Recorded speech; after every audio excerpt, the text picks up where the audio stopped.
Welcome to NTD News Today. Here are today's top stories. Border czar Tom Homan says a number of immigration enforcement officers in Minnesota will come home. That's with cooperation from state officials. More on what he said and the tensions in the city. New videos emerged showing Alex Preddy, the man shot by immigration agents in Minneapolis, aggressively confronting federal agents more than a week before his death. Minnesota Governor Tim Walz says he will never again run for office. Senator Amy Klobuchar announcing she's running to take his place. A car rams into a Jewish center in New York as people inside were gathered for prayer. Police are investigating as a hate crime.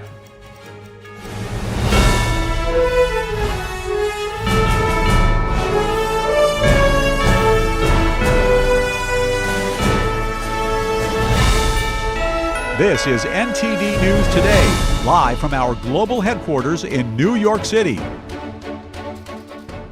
Today is Thursday, January 29th. I'm Paul Graney. It's great to have you here. Border czar Tom Homan spoke today about immigration operations in Minneapolis. He says city and state officials have agreed to honor ICE detainers in prisons. He added that would allow for a drawdown of federal agents. Homan also addressed border security and the stress that ICE agents are facing. Under the President's leadership, we have the most secure border in the history of this nation, which means less women are being raped, less children are dying crossing that border, less fentanyl is getting in this country to kill Americans. More agents in the jail means less agents in the street. This is common sense cooperation that allows us to draw down on the number of people we have here. Yes, I said it. Draw down the number of people here. Because we have the efficiency and safety of the jails. Day after day, you can't eat in restaurants. Day after day, having people spit on you and blow whistles at you. Day after day, having all these threats at you. Day after day, having people trying to interfere with you. Day after day, they're human. Homan said those unhappy with immigration enforcement should take their concerns to Washington. That's where immigration laws are written, he says. The border czar acknowledged that federal operations aren't perfect, and he said the Trump administration has recognized that improvements can and should be made. He said he met with ICE as well as state and local officials to convey the president's expectations for enforcement. Homan emphasized that ICE is conducting targeted operations, saying officers know exactly who they're looking for. We will conduct targeted enforcement operations. Targeted. What we've done for decades. When we hit the streets, we know exactly who we're looking for. Good idea where we may find them. That's traditionally been the case, and that's where we're going. That's what we're going to continue to do and improve upon that. ICE and CBP officers are performing their duties in a challenging environment under tremendous circumstances, but they're trying to do it with professionalism.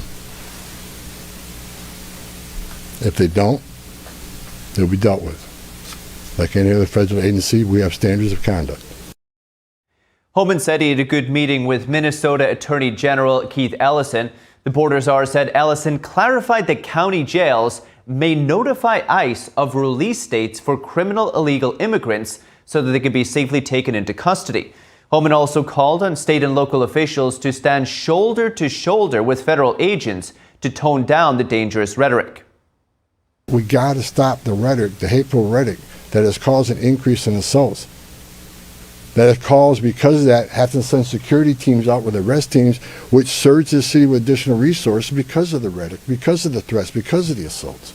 I begged for the last 2 months on TV for the rhetoric to stop. I said in March, if the rhetoric didn't stop, there's going to be bloodshed. And there has been.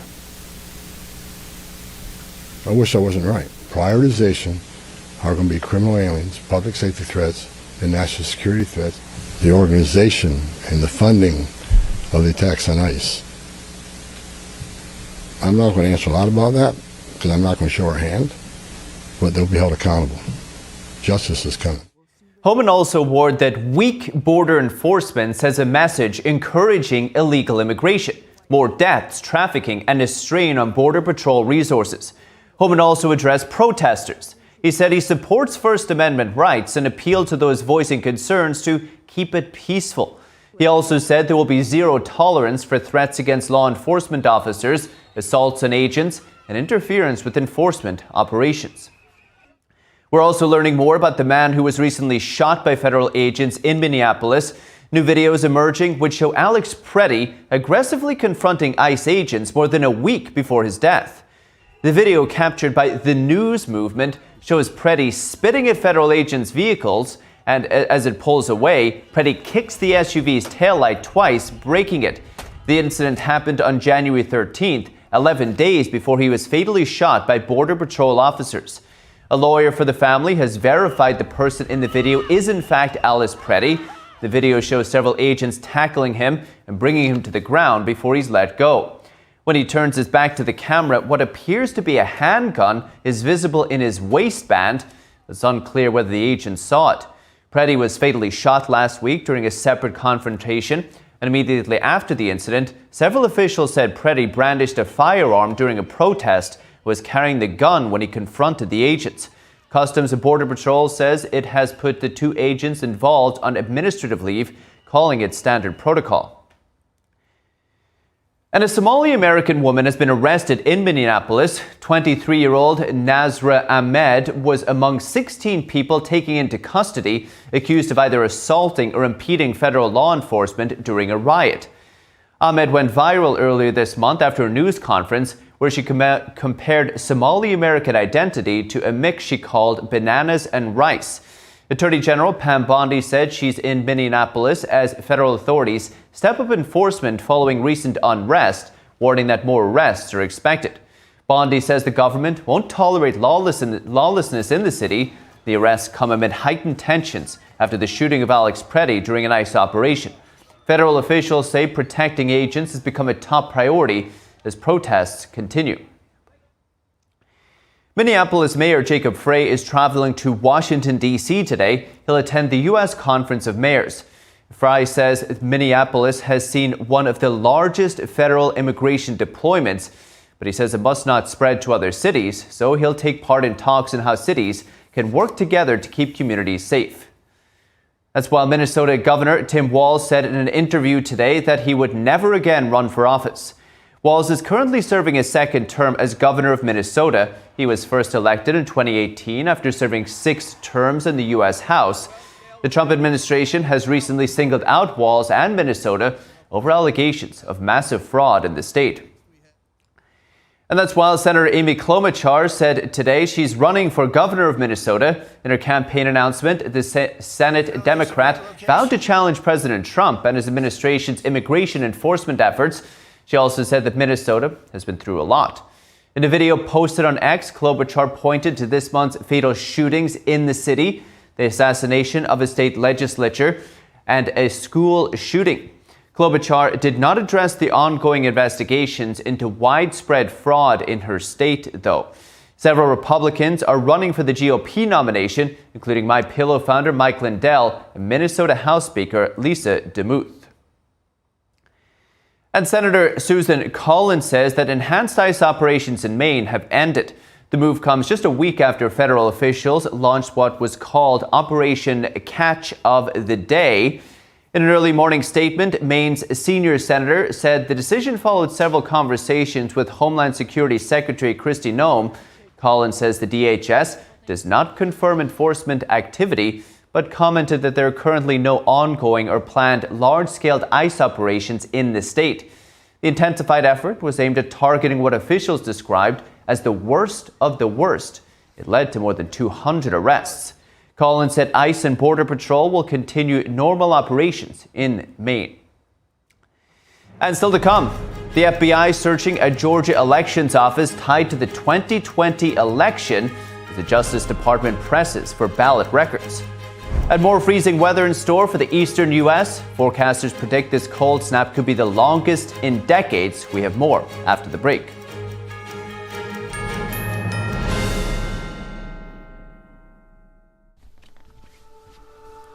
Hi, my name is Brady.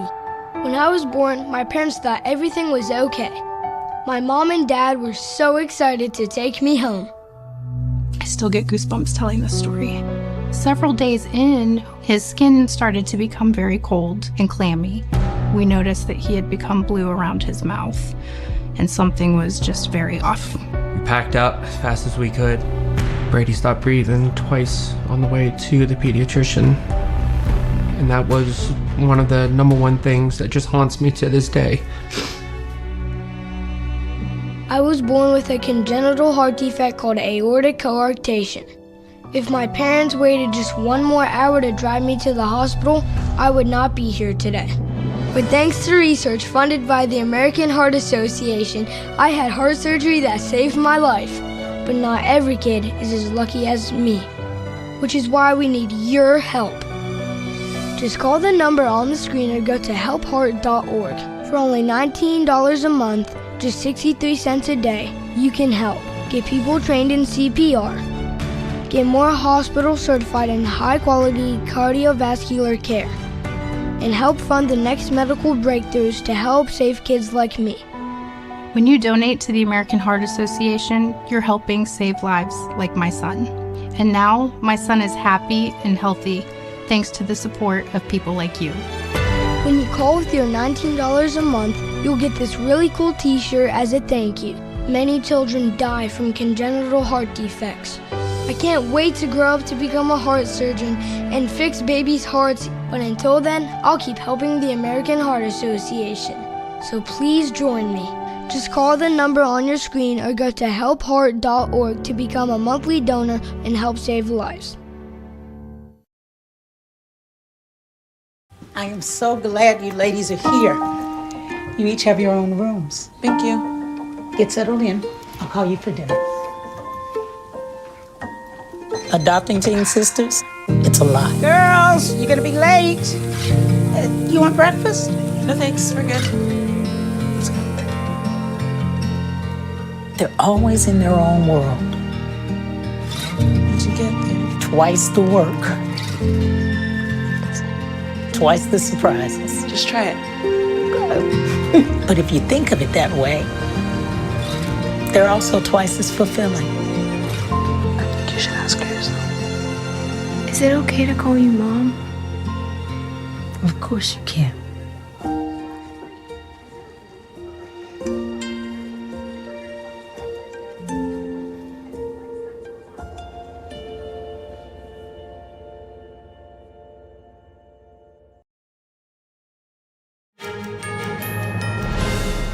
Welcome back. I'm Paul Graney. British Prime Minister Keir Starmer kicked off his first ever visit to communist China yesterday, alongside an entourage of business leaders. It comes as concerns mount over the Chinese Communist Party's espionage activities and its repression of human rights. NTD Sam Wong has the details. They say that 8 days is a long time in politics. Try 8 years. British Prime Minister Keir Starmer arrived in Beijing on Wednesday for a 3-day state visit. He's the first UK Prime Minister to go to China since Theresa May in 2018. The communist regime is considered a major trading partner for the United Kingdom, but that relationship soured in recent years due to concern about espionage, Beijing's support for Russia in its war with Ukraine, and the regime's repression of pro-democracy activists in Hong Kong. Traveling with a delegation of business leaders, Starmer is slated to visit Shanghai and meet with Chinese Communist Party leader Xi Jinping. Of course, we will have to manage our differences, but that's what you do with a mature, consistent, comprehensive and strategic approach to China. We manage our differences, we take our opportunities, and we constantly think, how does this deliver for people back at home? Aside from building ties with China, Starmer is coming under pressure to help secure the release of British citizen Jimmy Lai, a former media tycoon and one of Hong Kong's most prominent pro-democracy figures. Lai was arrested in 2020 by CCP authorities and is facing a potential sentence of life in prison. It is outrageous that any British Prime Minister should go to Beijing whilst a British citizen is incarcerated, languishing along with many pro-democracy campaigners in jails in Hong Kong and in mainland China. And just shortly before Starmer's China visit, the UK government approved a new supersized Chinese embassy in central London. That's despite pressure from lawmakers over national security concerns. The decision drew protests, with critics warning the embassy could be used as a CCP outpost to intimidate and spy on Chinese dissidents in exile. This site will accommodate hundreds more Chinese state employees. We know what that means. More interference, more influence operations, and more intimidations of people like me. Meanwhile, a recent report by The Telegraph says a Chinese spying operation has been hacking the phones of senior UK officials for years. Ahead of Starmer's visit, more than a dozen organizations issued a joint letter urging the Prime Minister to raise the issue of forced organ harvesting. It's a crime committed by the CCP against prisoners of conscience, including groups like Falun Gong practitioners and the Uyghur ethnic minority. When asked whether he would raise human rights issues with Beijing, Starmer did not go into specifics, but said that he would, quote, raise the issues that need to be raised. Sam Wang, NTD News. And meanwhile, while Starmer is in China, back in the UK, suspected Chinese agents have threatened to shoot the Prime Minister if performances of Shenyun Performing Arts go ahead. Now, the UK's Metro media outlet reporting today that Shenyun received threatening emails during the company's tour in the UK, which is ongoing. One email reads, "Cancel the Shenyun performance, or British Prime Minister Keir Starmer will be shot from a distance." Another reads, "If you insist on having Shenyun perform, you will experience a surprise terrorist attack, and I'm not joking with you," unquote. Shenyun Performing Arts is based in New York. Its mission is to revive traditional Chinese culture from a time before communism. The show also exposes the CCP's ongoing persecution of the Falun Gong spiritual group. Over the past 2 years, the company has received more than 160 death threats and bomb threats believed to be from Chinese Communist Party agents. According to Shenyun's website, the Chinese regime has been trying to sabotage performances around the world ever since the company was founded in 2006. But despite the threats, no actual incidents have ever occurred, and no show was cancelled. And joining us now is a gentleman who received a similar death threat this week. It warns that he and his family will soon be reunited with their God. The message includes a photo of shotgun shells. Ben Maloney is a volunteer with the Falun Dafa Information Center. It's a U.S.-based group that's been warning Americans about just how dangerous the Chinese Communist Party is. Ben, thanks so much for coming on this morning. I know you have a young family. I'm sure this threat came as a shock to you all. Why were you targeted specifically? Well, thank you so much for having me. Yeah, this is a really important issue. I think it's a really scary time to be considered a critic of the Chinese Communist Party, because what we're seeing happening, and certainly I'm a victim of this, is the fact that if you're considered a critic of the Chinese Communist Party here in America or in other Western countries, they're launching a full-on violent intimidation campaign and smear campaign to try to silence people. And for myself, I've been a volunteer and a voice for the voiceless of people that are brutally persecuted in China for almost 2 decades. And that's something that I felt called to do as someone that has a shared faith of Falun Gong, a Buddhist-based spiritual practice that's persecuted in China. And due to the fact that I'm vocal, due to the fact that I come on shows like this and speak about the Chinese Communist Party's atrocities and their crimes against humanity, I've now been targeted and threatened with death threats. So you are a Falun Dafa practitioner, Ben. You're speaking out for these people who are brutally persecuted in China, and you're getting these death threats. Not just you, the other people as part of your group as well, which is shocking.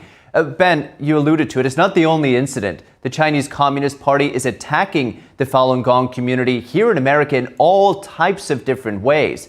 Why is this happening now?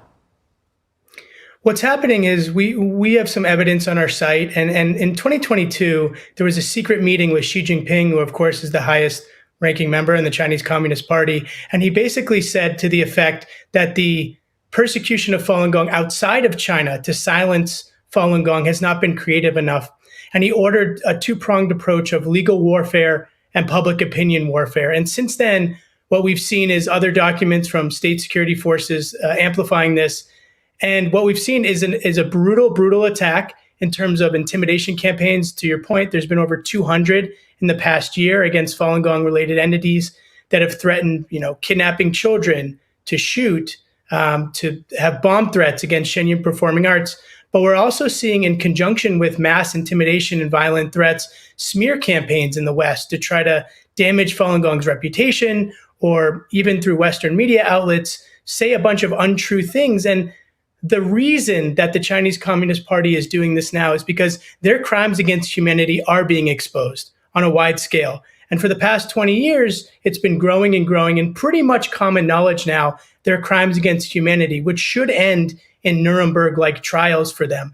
And I think what's happening is the true face of the Chinese Communist Party is being exposed, and sort of like a cornered animal, they're doing an all-out blitz to try to discredit or silence critics that are exposing these crimes against humanity. And I feel your group, Ben, has done a very thorough job of tying everything. I read a report, there was lawfare, there's manipulation of media, there's all types of ways that the Communist Party is using to defame Shen Yun and Falun Gong. It's just incredible. But Ben, this is an enormous, a violent regime. Now it's directly threatening you and your family. You're just a volunteer. You don't really need to do this. Why do you do it? It's a good point. You know, I never saw myself getting involved in this work. I have a job in big tech. I have two very young kids. I have a house. I'm a pretty normal guy. And I felt kind of called to do this. I've benefited a lot from my faith. And when I heard and learned, 20 years ago that people that share this faith with me were being, brutally tortured and murdered, I felt kind of a calling to use these rights as Americans that we have, freedom of belief, freedom of speech, to speak out for them. And, I grew up Jewish, and we say never again. And when I learned this was happening, I felt kind of compelled. But to be honest with you, I've never felt what they feel in China until this death threat, where it's starting to feel very, very real here that these threats are actually reaching American soil. And I think a little bit about one of my friends, Chen Gong, I was actually texting with this morning about something else. And he came out of China. And his story is that, like tens and tens of millions of people in China in the 1990s, he practiced Falun Gong. And when the Chinese Communist Party decided to persecute Falun Gong, they had a mandate from the then top leader, which was to defame their reputations, to bankrupt them financially, and destroy them physically. And he was caught up in that. And so he was thrown into a labor camp. And his testimony is actually on our website, and it's on our YouTube. And he recounts being tortured for his faith. And his story is that he was in the labor camp. They brought him and they handcuffed him to a bed. And they used electric batons, the kind that they use industrially on cattle. And they tortured him for over an hour, and they burned his flesh. And he said it was like a hammer hitting his head as they zapped him. And as they zapped him over and over, and he was on the verge of passing out, they kept asking him, do you want to continue, or do you want to give up your faith? And that is the Chinese Communist Party. That is, in essence, what the Chinese Communist Party is: an evil, totalitarian regime that seeks to control everything about everything everyone believes and thinks and speaks of. And so, sure, I could stay in my house, I could practice my meditation, and I could not speak about these things anymore. But then, what country am I living in?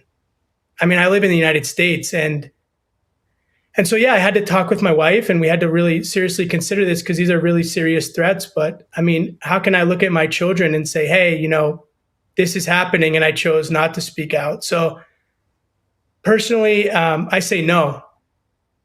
I say I won't be intimidated. And I think it's so important now more than ever that we preserve our freedom of speech, our freedom of beliefs, and we speak out, because the Chinese Communist Party is coming for these beliefs, and they are coming to silence us and to try to intimidate us and smear us so that people don't stand up. And I think I'm not going to let that happen. Ben, as you describe what happened to Mr. Chen Gong, I got goosebumps. It's just shocking to think that something like this could happen. Ben, finally, you mentioned Shen Yun Performing Arts. We heard Mr. Keir Starmer was just threatened in the United Kingdom, saying if you let Shen Yun perform in the UK, you will be shot from a distance. This is a leader of the United Kingdom. For Shen Yun, we see the billboards, the posters for the show everywhere. How exactly does that fit into this story? Yeah, well, actually, my friend Chen Gong, after he escaped China, he actually was one of the early members of Shen Yun. And so what Shen Yun is a performing arts company that uses dance and music to try to revive China before communism. As part of that performance, obviously, is founded by Falun Gong practitioners who came out of China. People like Chen Gong had been tortured or experienced very brutal things, and wanted to let the world know that this was happening in China, because it really wasn't being covered by Western media outlets. And like, the Renaissance, in the Renaissance period, using art to inspire people about the beauty of, the real Chinese culture, which includes spiritual practices, and expose these crimes against humanity. Shenyun's been incredibly successful, over the past 20 years in exposing what true Chinese culture is and the crimes against Falun Gong. And as a result of that, obviously, they're considered a critic of the Chinese Communist Party and have been, target number one for the Chinese Communist Party in these smear campaigns in trying to discredit Shenyun or threaten Shenyun, with bomb threats. And they've splashed tires. They've tried to, intimidate dancers. And so, they play a large role in kind of showing who the Chinese Communist Party truly is. And anyone that does that in today's day and age. And I'd like to make the broader point that this isn't just about Falun Gong or Shenyun. It's about anybody that's considered a critic of the Chinese Communist Party. So sure, it's playing out against myself and my family and people that I know today. But what about tomorrow when you stand up against the Chinese Communist Party? To your point, the UK Prime Minister being threatened, they will threaten anyone, and they will do anything to try to silence critics, to bend the world to the totalitarian viewpoint of the Chinese Communist Party. I know in a recent video you did on YouTube, Ben, you said this is perhaps the CCP's blueprint for targeting anybody who they want to take down here in America. It's just shocking. Ben Maloney at the Falun Dafa Information Center. Ben, take care. Thank you. Thank you. And a partial government shutdown looms on Capitol Hill, you'll be glad to hear. Democrats have laid out demands to change immigration enforcement to avert another shutdown. But some Republicans are open to holding off on ICE funding, while others warn against it. NTD's Melina Weisskopf has more. Senate Democrats once again making demands of Republicans to avert a second partial government shutdown. Funding for 6 federal agencies runs out tomorrow. This time, Democrats are demanding changes to how ICE conducts immigration enforcement. First, we want to end roving patrols. We need to tighten the rules governing the use of warrants and require ICE's coordination with state and local law enforcement. They also want to hold federal agents to the same use of force policies that apply to state and local law enforcement. And they want to force immigration agents to wear body cameras and to remove masks. Democrats are calling on Republicans to separate DHS funding from the broader spending package to make the changes. These demands so far rejected by Republican leadership, though party leaders indicate negotiations are possible. So we're anxious to hear what their demands are, what their requests are, what their asks are. I think the administration is willing to sit down with them and have a discussion, perhaps a negotiation about how do we move forward. But the one thing I do know, and that is that a government shutdown is not in anybody's interest. Thune intends to hold a vote on the entire package as is, the first vote scheduled for later this morning. If the package fails to get the 60 votes needed due to lack of Democrat support, Thune has not closed the door on taking out DHS funding for now. But this could spell trouble in the House. If the bill changes much from what the House already passed, then you've got another steep hill to climb over there. All of this just drags things out and delays us funding the government. A group of House Republicans from the conservative House Freedom Caucus already warned that if senators remove DHS funds, they will not approve the final package, insisting they are, quote, not going to let Chuck Schumer defund Homeland Security to protect criminal illegal aliens. Reporting from Washington, D.C., Melina Weisskopf, NTD News. And a federal appeals court says that ending temporary protected status for Haitians and Venezuelans in the United States was illegal. It says Homeland Security Secretary Kristi Noem exceeded her authority with determinations. The appellate panel says she tried to override the power of Congress. The ruling upholds a lower court decision. Noem argues that conditions have improved in the two countries, so their TPS designations are no longer necessary. Haitians got temporary protected status after a catastrophic earthquake in 2010. The U.S. gave Venezuelans TPS due to the economic and political crisis in that country. We'll keep you updated. New York police have launched a hate crime investigation after a disturbing car ramming incident overnight. A man was arrested after repeatedly crashing his vehicle into a deeply revered Hasidic Jewish site. NTD's Daniel Monahan has more. Videos shared online show a car repeatedly reversing and then smashing headfirst into the Chabad Lubavitch World Headquarters in New York City last night. The frightening incident happened while people were gathered for prayer. It comes at a time of heightened concern within Jewish communities worldwide, following last month's deadly Bondi attack in Australia, where 15 people were killed during a Hanukkah celebration. Police Commissioner Jessica Tisch said the bomb squad responded and conducted a full sweep of the vehicle. No explosive devices were found. This incident is currently being investigated as a hate crime by the NYPD's Hate Crimes Task Force. New York City's Mayor Zohran Mamdani said he stands in solidarity with the Crown Heights Jewish community. I am relieved that no one was injured in this horrifying incident. This is deeply alarming, especially given the deep meaning and the history of the institution to so many in New York and around the world. Mamdani said any threat to a Jewish institution or place of worship must be taken seriously. Anti-Semitism has no place in our city, and violence or intimidation against Jewish New Yorkers is unacceptable. Attorney General Letitia James said it was a blessing no one was hurt. I'm a former city council member who has represented this community in the past, and I know this community very closely and deeply. They are part of my family. Assistant Attorney General for Civil Rights Harmeet Dillon said she has instructed criminal prosecutors to open a civil rights investigation into the attack. Police say the vehicle involved had New Jersey license plates. The driver eventually exited the car wearing shorts, shouting to bystanders that it slipped, and told officers he was trying to park. A Chabad Lubavitch spokesperson said some of the doors were damaged in the crash. The Chabad Lubavitch headquarters and synagogue in Brooklyn's Crown Heights neighborhood has thousands of visitors annually. Its Gothic revival facade is very recognizable to adherents of the Chabad movement and has inspired dozens of replicas across the world. The word Chabad is an acronym for 3 Hebrew words, Chokhmah, wisdom, Bina, understanding, and Da'at, knowledge, according to Chabad.org. The Jewish religious system is focused on deep faith in the Torah. Daniel Monahan, NTD News. And now put on your coat because we're moving on to the weather. The cold isn't expected to let up anytime soon, sorry. The National Weather Service is warning of dangerously cold temperatures across the eastern U.S. starting tonight. The extreme cold snap is expected to be one of the longest in decades. The bitter cold is predicted to extend into next week with a fresh surge of frigid air. Forecasters warn daily minimums could be broken across the region. Weather models showing a low-pressure system off the Carolinas could develop into a bomb cyclone this weekend, with parts of the southeast could start accumulating snow this Saturday. Get your blowers ready. Further inland in Mississippi and Tennessee, the situation is growing more dire after days of icy weather and power outages. Many of these areas are not equipped for this kind of cold, you know.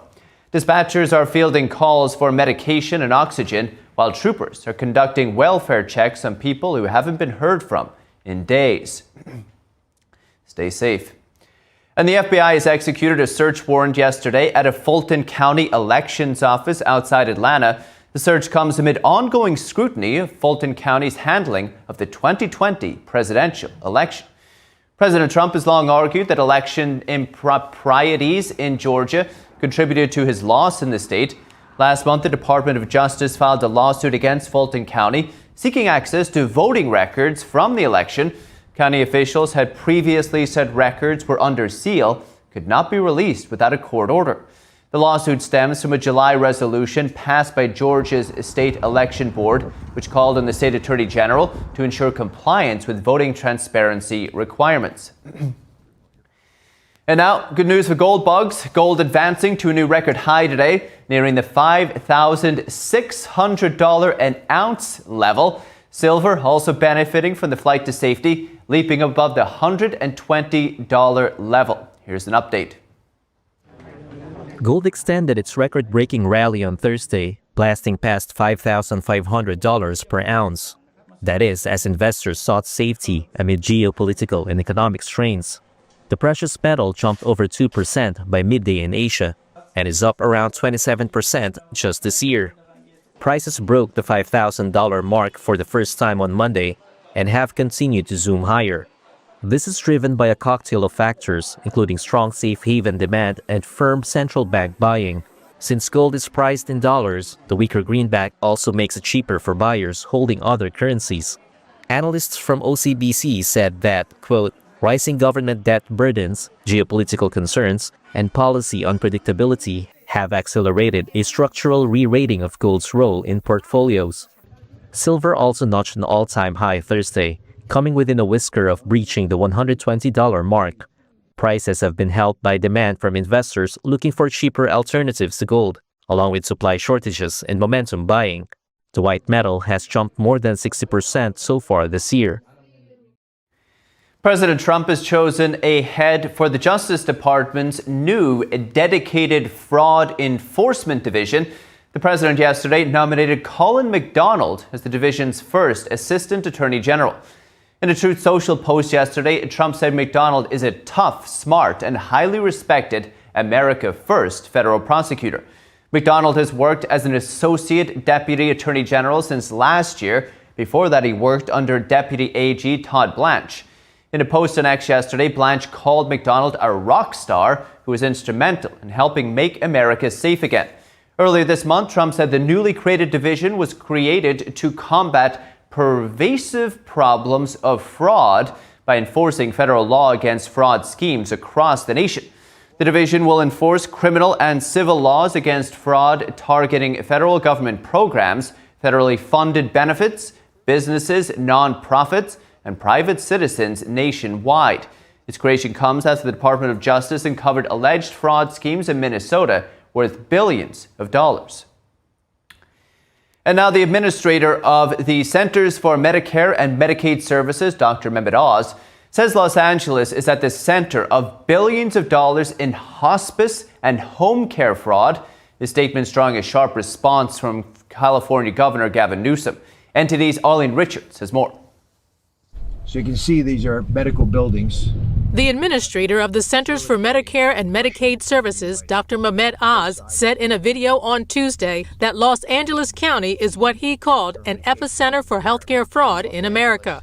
Oz attributes the fraud to the Russian and Armenian mafia, who he said seemed to have taken over the system.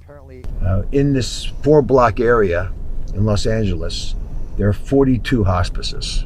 So either there are a lot of people dying here, or you've got a fraudulent activity that is so good that everyone wants to get in on it. This is an organized crime, mafia deal where you've got folks who have systemically recruited doctors to write false prescriptions.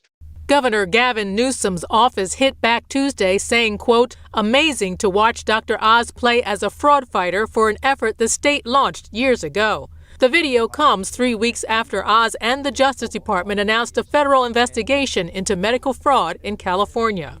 The U.S. Attorney, the FBI, everyone's now focused on the fact that in this state, which has about $30 billion worth of home and community-based services, most of it might be fraudulent. Meanwhile, Newsom's office has said that he signed legislation in October 2021 to curb medical fraud and abuse, particularly in the hospice industry, which came after a Los Angeles Times investigation reported what it called widespread fraud and abuse in the California hospice industry. Oz said President Trump is not going to tolerate fraud in California anymore. Unfortunately, in California, there has not been a lot of attention on these problems. That's going to change. Arlene Richards, NTD News.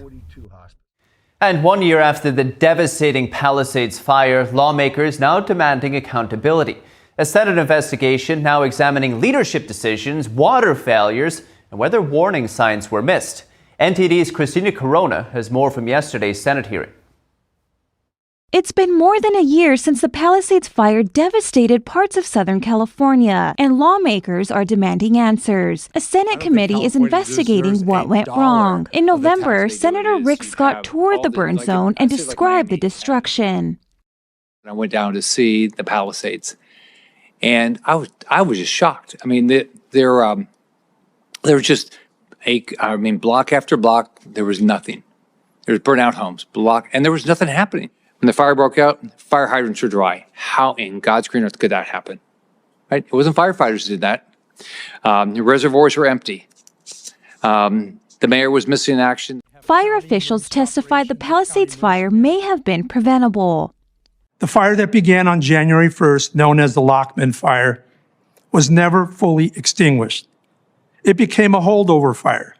a well-known and predictable hazard. Another major focus was water infrastructure. Testimony revealed at least one key reservoir sat empty for 11 months. Again, who missed it? Again. And now President Trump is holding a cabinet meeting at the White House with members of his administration. Let's tune in. First cabinet after the year, so we're starting our second year.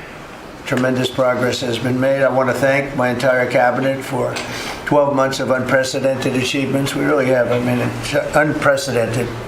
The numbers we've had on the economy and growth, you see them. And that's despite a Democrat shutdown. Without the shutdown, we would have picked up about 1.5 points more than already high numbers, record-setting numbers. So this has been, I think, and a lot of people say it, the most successful year of any administration in American history. First year, there's never been a first year like this, including the fact that we put out, extinguished 8 wars, and another one we think is coming. Steve Witkoff's working very hard, and Jared and everybody else, and I think it's coming. It was just announced that the murder rate in our country is the biggest drop ever recorded. It's at the lowest level in 125 years. First in recorded history, it's the lowest in at least 125 years. It's a wonderful thing. And that crime is way down, and one of the reasons was we've taken a lot of bad people and gotten them out of our country. In some cases, they're so bad that we put them in prison because we don't want them to even take a chance of coming back in, even though our border is very secure, record-setting secure. We had 0 illegal aliens being admitted into our country for the last 8 months. That's hard for even me to believe, but the people that make up the lists are supposedly nonpartisan, but I would say they lean toward the Democrat side. And if they say that, I'm all for it. As you know, we've had a situation take place with respect to Venezuela. I want to just thank General Kane and his staff for the job that they've done is incredible. Nobody's ever seen anything like it. And once it did take place, I want to thank the leadership of Venezuela. We're getting along really well with them. The relationships have been very strong, very good. And they have informed me that they feel there's very good security, very strong security. We're working with the various people involved, including Chris and Doug and everybody on the oil. We have the major oil companies going to Venezuela now, scouting it out and picking their locations, and they'll be bringing back tremendous wealth for Venezuela and for the United States, and the oil companies will do fine too. Venezuela will actually make for themselves more money than they've ever made before, and that's a good thing. And the people of Venezuela were literally in the streets waving American flags. They were so happy. And the people in our country, like in the Doral section of Miami, which is considered little Venezuela, they're thrilled. And I just spoke to the president of Venezuela, informed her that we're going to be opening up all commercial airspace over Venezuela. American citizens will be very shortly able to go to Venezuela, and they'll be safe there. They'll be safe. It's under very strong control. And the people of formerly of Venezuela, some want to go back and some want to go back to visit, and they're going to be able to do that. So I've instructed Sean Duffy and everybody else concerned, including the military, that if you would, by the end of today, I'd like you to have the airspace over Venezuela. Planes can go to Venezuela opened up. Okay? Yes. Thank you very much. And I want to thank all of the people in Venezuela for what they went through, and I want to thank the leadership for really they're doing a good job. And just as I promised, we've defeated the Biden inflation nightmare and achieved explosive new economic growth. The Atlanta Fed is predicting an astounding 5.4% GDP growth in the fourth quarter. And that's despite the fact that we had a Democrat shutdown. We would have had, that number would have been 7%, which is a number nobody's ever heard of. And we've been given great national security because of tariffs. And we've also been given unprecedented income because of tariffs. part of the income that we gave, $12 billion, we gave to the farmers of our country. So that yesterday I was up in Iowa, and they were very happy, Madam Secretary. Yes, sir. They were very, very happy. They were great. So the GDP growth in the fourth quarter was great. And it's going to be, I think we're going to have an amazing and incredible year. Hopefully we won't have a shutdown. We're working on that right now. I think we're getting close. The Democrats, I don't believe, want to see it either. So we'll work in a very bipartisan way. I believe not to have a shutdown. We don't want a shutdown. And just yesterday, the S&P 500 hit 7,000 for the first time ever. There's never been any time at which it's done like that. And the other stocks also, I think it was 52 times for the Dow, had hit a record high. But the 7,000 was not a number that was even thinkable if you go back a year ago. So S&P hit 7,000 for the first time ever. The stock market has set, it's actually 52, 53 all-time record highs since the election, adding $9 trillion in value to savings, retirement accounts, and 401ks. And I mean, everybody benefits, but we have record stock markets. Companies have never done well. And most importantly, if you think about it, after 4 years in which Biden got much less than $1 trillion of investment into our country, actually it was taken over 11 months, even though we're 12 months. In 11 months, we've taken in more than $18 trillion. So they did less than $1 trillion, Scott, in a period of 4 years, and we've done $18 trillion in less than 1 year. So there's never been anything like that. No other country has done those numbers, by the way, in history. 10 years ago, one country did $3 trillion. No other. We did $18 trillion. Is being invested now. Thousands of businesses, plants, equipment all over the country are being built right now. And they're going to be opening pretty soon. And when they open, you'll see numbers like nobody's ever seen before.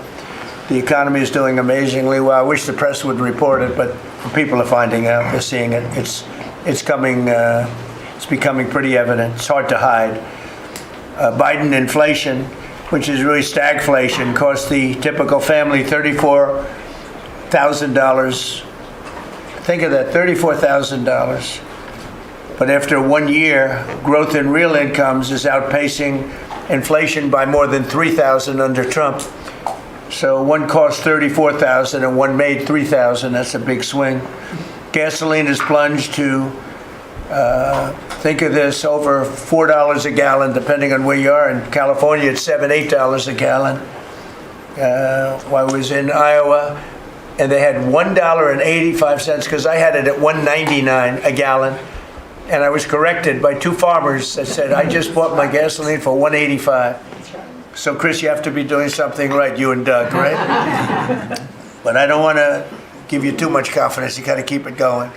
We're drilling, I think I can say we're drilling more than at any time ever in the history. We're taking out more energy out of our land, but specifically, if you look at oil and gas, we've never been anywhere even close. Is that a correct statement? That is correct. All-time records. Yeah, great. It's a great job. Well, it's supply and demand. So that's going down rapidly. And, you know, when energy goes down, everything else goes down. They tried to do their thing. It was a disaster. Then they ran back very late to the Trump policy, but they didn't do the Trump policy. They cut leases. They did everything that they could do, but they lost it. And they were very high, and we're now less than $2 in many areas, $2.30 a gallon average. Grocery prices, airfares, hotels, car payments, and rent prices are coming down very fast. And you don't hear the word affordability issued by the Democrats anymore. Now they're going into other things because they're getting beaten badly on affordability. Remember that when I was elected, I came into office, I inherited a total mess, starting with eggs, which were 4 times higher than they were just a year before. And Brooke got them down very quickly before Easter. They said they wanted me to buy plastic eggs for the egg hunt, at the very famous egg hunt at the White House. Sir, would you buy plastic eggs? And we buy a lot of, like 100,000 eggs. I said, we're not going to buy plastic eggs. And by the time we had the egg hunt, a few months later, we had the prices down pretty good. And now they're really low. Now they're at a very low level. So we really have, you don't hear the word affordability because we inherited very high prices and we inherited the highest inflation in 48 years. I say the history of our country, I think it sounds almost the same. Actually, I think 48 years sounds actually worse for some reason. So I'll go with the 40 because the press corrected me. I said history and they said, it's not a history, it's 48 years. I said, I'll accept that. And we had the highest inflation in 48 years. We have now as you saw yesterday with the Fed, I'm not a fan of his, he said that inflation essentially is not a factor. It's really been pretty amazing. I just put out a statement about his statements. I won't repeat them here because they're too angry. And thanks to our tax cuts, millions of Americans will soon receive record-setting tax refunds. You're going to get a lot of tax refunds, with the average refund expected to be over $1,000 higher than it has been at any time. So we're going to be getting some pretty good refunds, a lot of people. If congressional Democrats had their way, Americans would right now be facing the largest tax hike ever. You know, their proposal was to raise taxes very substantially. And our proposal, which is in the great big beautiful New Deal, it's a New Deal in its own way. It's a Republican version of the New Deal. Right behind you is a nice picture of FDR. This is a much better deal than the FDR deal. But we have the great big beautiful bill, and it's given tremendous tax cuts and a lot of other things. People are now finding out how good it is, and it's just kicked in as of January 1st, by the way. So we're really starting to see it. Even though it's a month, we're really starting to see it. The U.S. economy would be cratering if they had won this election. Our country would be in very bad shape. Would be maybe not much of a country anymore. I don't think it would be a country anymore. They were doing everything wrong, but they were going to give you the largest tax hike in history, and we're giving you the largest tax cut in history in the great big beautiful bill. In addition, I think it's very good. I think it's very important. You have no tax on overtime, no tax on tips, and no tax on Social Security, but you also have, you're getting this is the first time this ever happened. If you buy a car, you go out and borrow money, you get an interest deduction. You take the interest rate, the interest that you're paying on the loan, you're able to deduct it for income tax purposes. So that's a first ever, and I think it's going to be great for everybody, including the car companies. I was in Detroit 3 weeks ago. I went to the Ford factory, spoke to the General Motors people. It's all the same. They're doing better than they've ever done. The factory I went to was like a World War I, earlier than World War I factory, opened up. One of the oldest buildings, but one of the biggest. And Ford was getting ready to close it a couple of years ago, and then they saw that I was doing well, and it looked like I would have a good chance of winning. And they kept it going, barely going. And last week they announced, during my visit, they announced that they're going to round the clock production. They never thought it was. I said, did you ever think? I spoke with Bill Ford and the president of Ford. They were both there, and they said, we can't even believe it. We were going to close this building 2 years ago, and now it's going round the clock. He said, we cannot. I mean, they said, we wish it was twice the size, but they're now building additional plants in the United States, as is everybody else. You have AI building, but the car companies, I love the car companies, and you have them, they're all coming back. They're coming back from Mexico, they're coming back from Canada, they're coming back from Japan, and they're coming back from Germany, all over Europe. They're coming back, they're building here because they want to avoid the tariffs. They don't want to pay the 15%, in some cases 25% tariff. Could be a lot higher than that if it wasn't working. So because of that, they're all coming back. One statistic yesterday that Scott told me is that for the first time ever, tell them about the steel in Japan, that we are now making more steel. Go ahead, please. So yesterday they reported for the first time in 26 years, the United States of America produced more steel than Japan. Wow. And that is entirely driven by your tariffs. Wow, amazing. Thank you.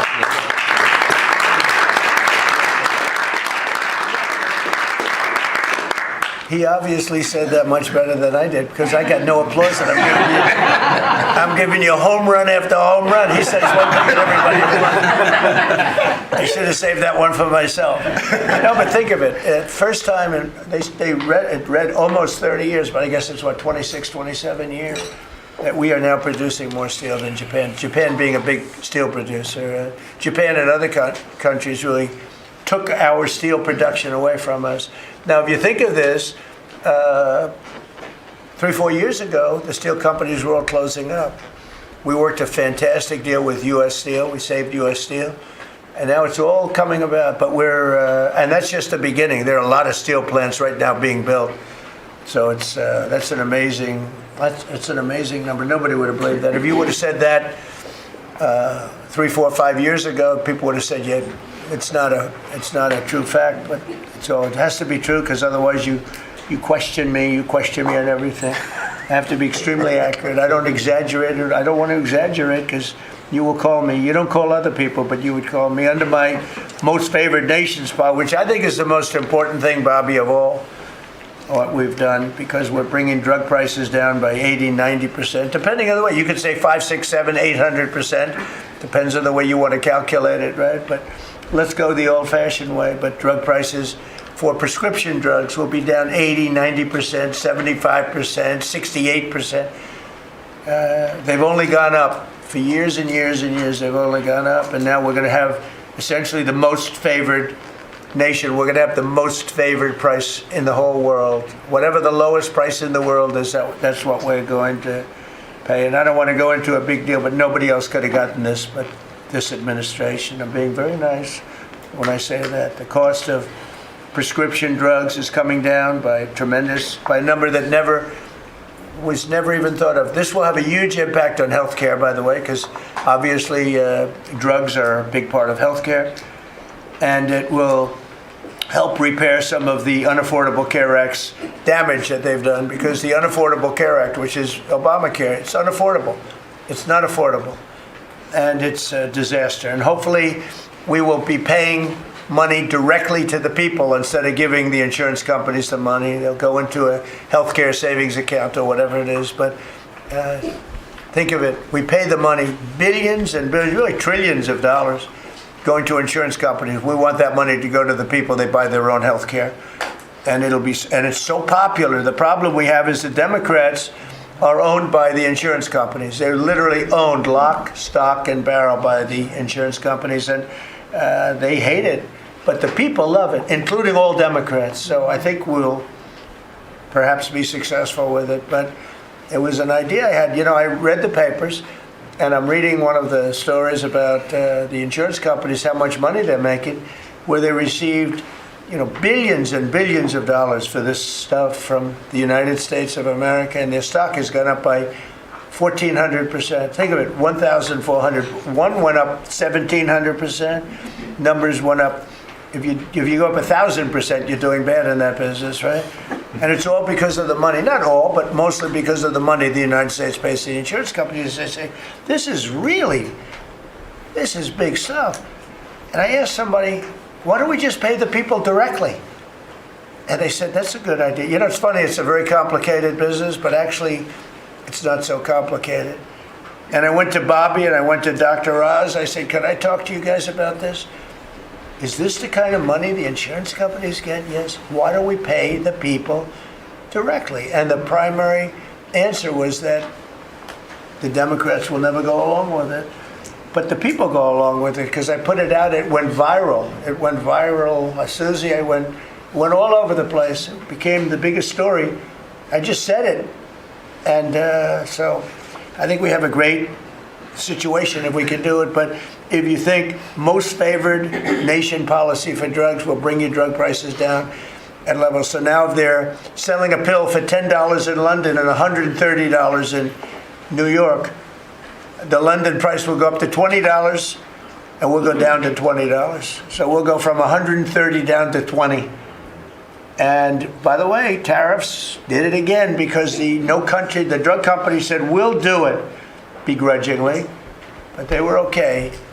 But we'll do it, but no nation's going to approve it because even if you raise the price by, like on a pill, $10 to $20, you're doubling the price of their prescription drugs. I said, no, they'll do it. And when I got them on the phone, I said, if you don't do it, we're going to charge you very substantial tariffs, more money than that's going to cost you. And they said, we'll do it. And before, I don't know that any other president even tried to do it. We can't find it. But if they did try, they wouldn't have gotten through the companies. They wouldn't have gotten through the company, and then they wouldn't have gotten through the country. I spoke with Macron. He was the first one. He was not at that time wearing sunglasses. And he said, no, Donald, I will not do this. I will not. I won't even consider, you're asking me to double the price. I said, you have no choice. You have to do it because you guys have been ripping us off. In other words, the whole world, we've been subsidizing the whole world on drug costs. That's why. They were $10 and we'd be at $130, as an example. There were many examples. I could give you examples even worse.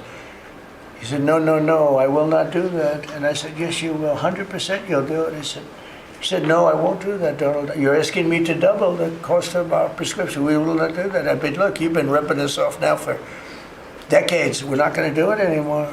You can do it under Biden and Obama and other people. You're not going to do it under us. We won't do it. I said, well, if you don't do it, I'm going to charge you a 25% tariff on all of your wine, champagne, and everything else you sell into the United States. He said, like I said, I will do it. And that was the end of the conversation, right? That was the end of the conversation. So now we have favored nations that everybody said would be impossible to get. And I then had the same conversation with 15 other countries. Every one of them agreed. After a short conference, they all said no. And then within a matter of seconds, they said, we would be very happy to do that. Thank you for asking in such a nice way. And it's a great achievement. I think it's going to be one of the best achievements we've had in this country in a long time. So we're going to be knocking drug prices down at levels never seen before. I want to thank the drug companies because once they agreed, they really did. They felt it was very unfair. One of them told me it's actually a relief to agree because this has been just a rough thing for me, to justify it. Because they couldn't justify it. I said, how come in London I can buy something for $10 and in New York I have to pay $130? And they go, well, it's research and development. I said, yeah, but you have research and development from them. Made in the same factory, made in everything. This is where my friend, who's very successful, I told you, a seriously overweight person, he takes the fat pill or the fat shot. And he was in London and he said, costs $87 there, costs $1,300 in New York. What's going on? He called me up. And, I knew that, but he put it in a very blunt way. I've known him a long time. He's a crude individual, but smart as hell, made a lot of money. But he just thought it was sort of ridiculous. He happened to be in London, and he got the shot, Ozempic, I think, or one of them. And I told him it wasn't working. For him, it didn't work. And he brought up a good point. It didn't work. I told him, he knows who I'm talking about. He's going crazy. He begs me not to mention. He's not talking about me, ladies and gentlemen. No, it's not our great vice president. No, but he begs me not to mention his name because he's become very famous without mentioning his name. And he is actually a very well-known business person. But he did make a point. But I knew the point very well. We were always paying far more than any other nation. We were subsidizing the world. Right now, there's no more of that. So we're going to be bringing the drug prices down at numbers never seen before. It's going to have a huge impact, positive impact on healthcare. So with that, we are going to ask a couple of people to say a few words. And we're not going to go through the whole table because the last time we had a press conference, it lasted for 3 hours. And some people said he closed his eyes. Look, it got pretty boring. In all fairness, I love these people. But there's a lot of people. It was a little bit on the boring side. But I didn't sleep. I just closed them because I wanted to get the hell out of here. Some of them, I didn't sleep, by the way. I don't sleep much, let me tell you. But it's funny. Some of them got me in a blink. When you go like. And they took me at the closed segment of my cycle. And they said he's sleeping. And besides that, Marco, between these two guys, if I was sleeping, they'd be waking me up. They'd be knocking me. Come on, you got to wake up, boss. But no, we've had great meetings. Look, we're the most transparent presidency by far, and I love going around the room. But we're going to pick a few people. I think I would like to ask Steve if he could just give us a brief description of how well we're doing in the Middle East, because we have peace in the Middle East now. There's a couple of little minor flames that we put out very easily. And very importantly, we got our last hostage back, which is incredible. Unfortunately, this was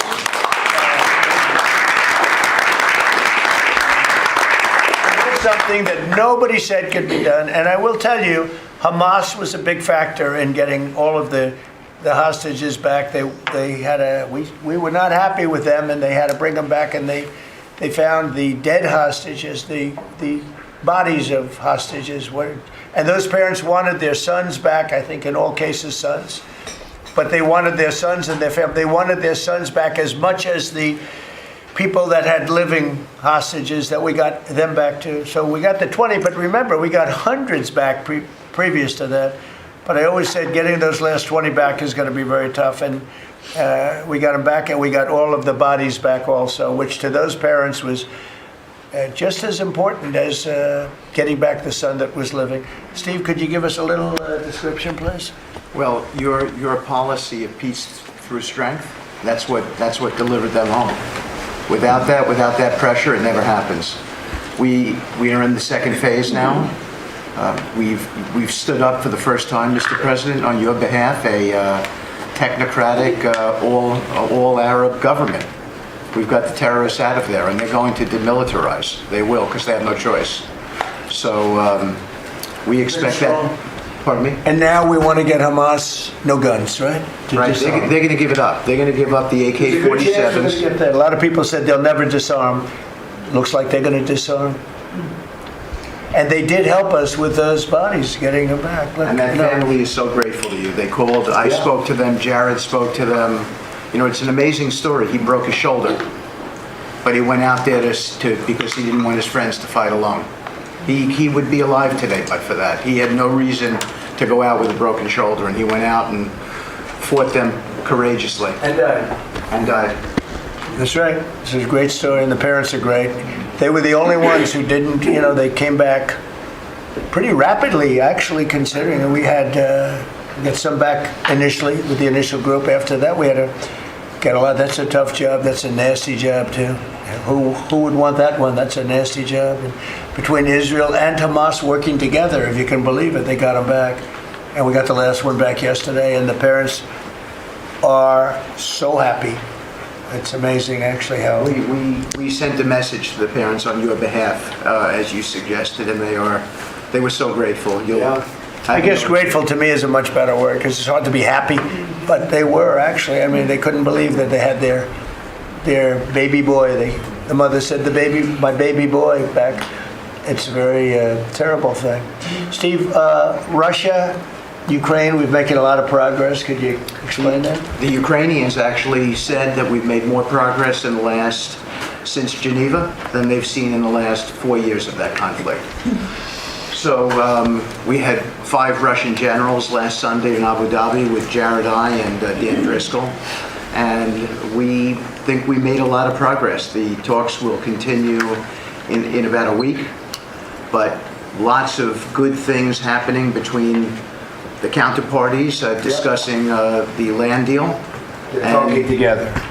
We have a security protocol agreement that's largely finished, a prosperity agreement that's largely finished, and I think the people of Ukraine are now hopeful and expectant that we're going to deliver a peace deal sometime soon. And because of the cold, extreme cold, they have the same that we do. I personally asked President Putin not to fire on Kiev and the cities and towns for a week during this. It's extraordinary. It's not just like cold, it's extraordinary cold, record-setting cold. Over there too, they're having the same. It's a big pile of bad weather, the worst. But it was they said they've never experienced cold like that. And I personally asked President Putin not to fire into Kiev and the various towns for a week. And he agreed to do that. And I have to tell you, it was very nice. A lot of people said, don't waste the call, you're not going to get that. And he did it, and we're very happy that they did it. That's correct. Because on top of everything else, that's not what they need, is missiles coming into their towns and cities. So I just thought I should say it. I thought it was a very good thing.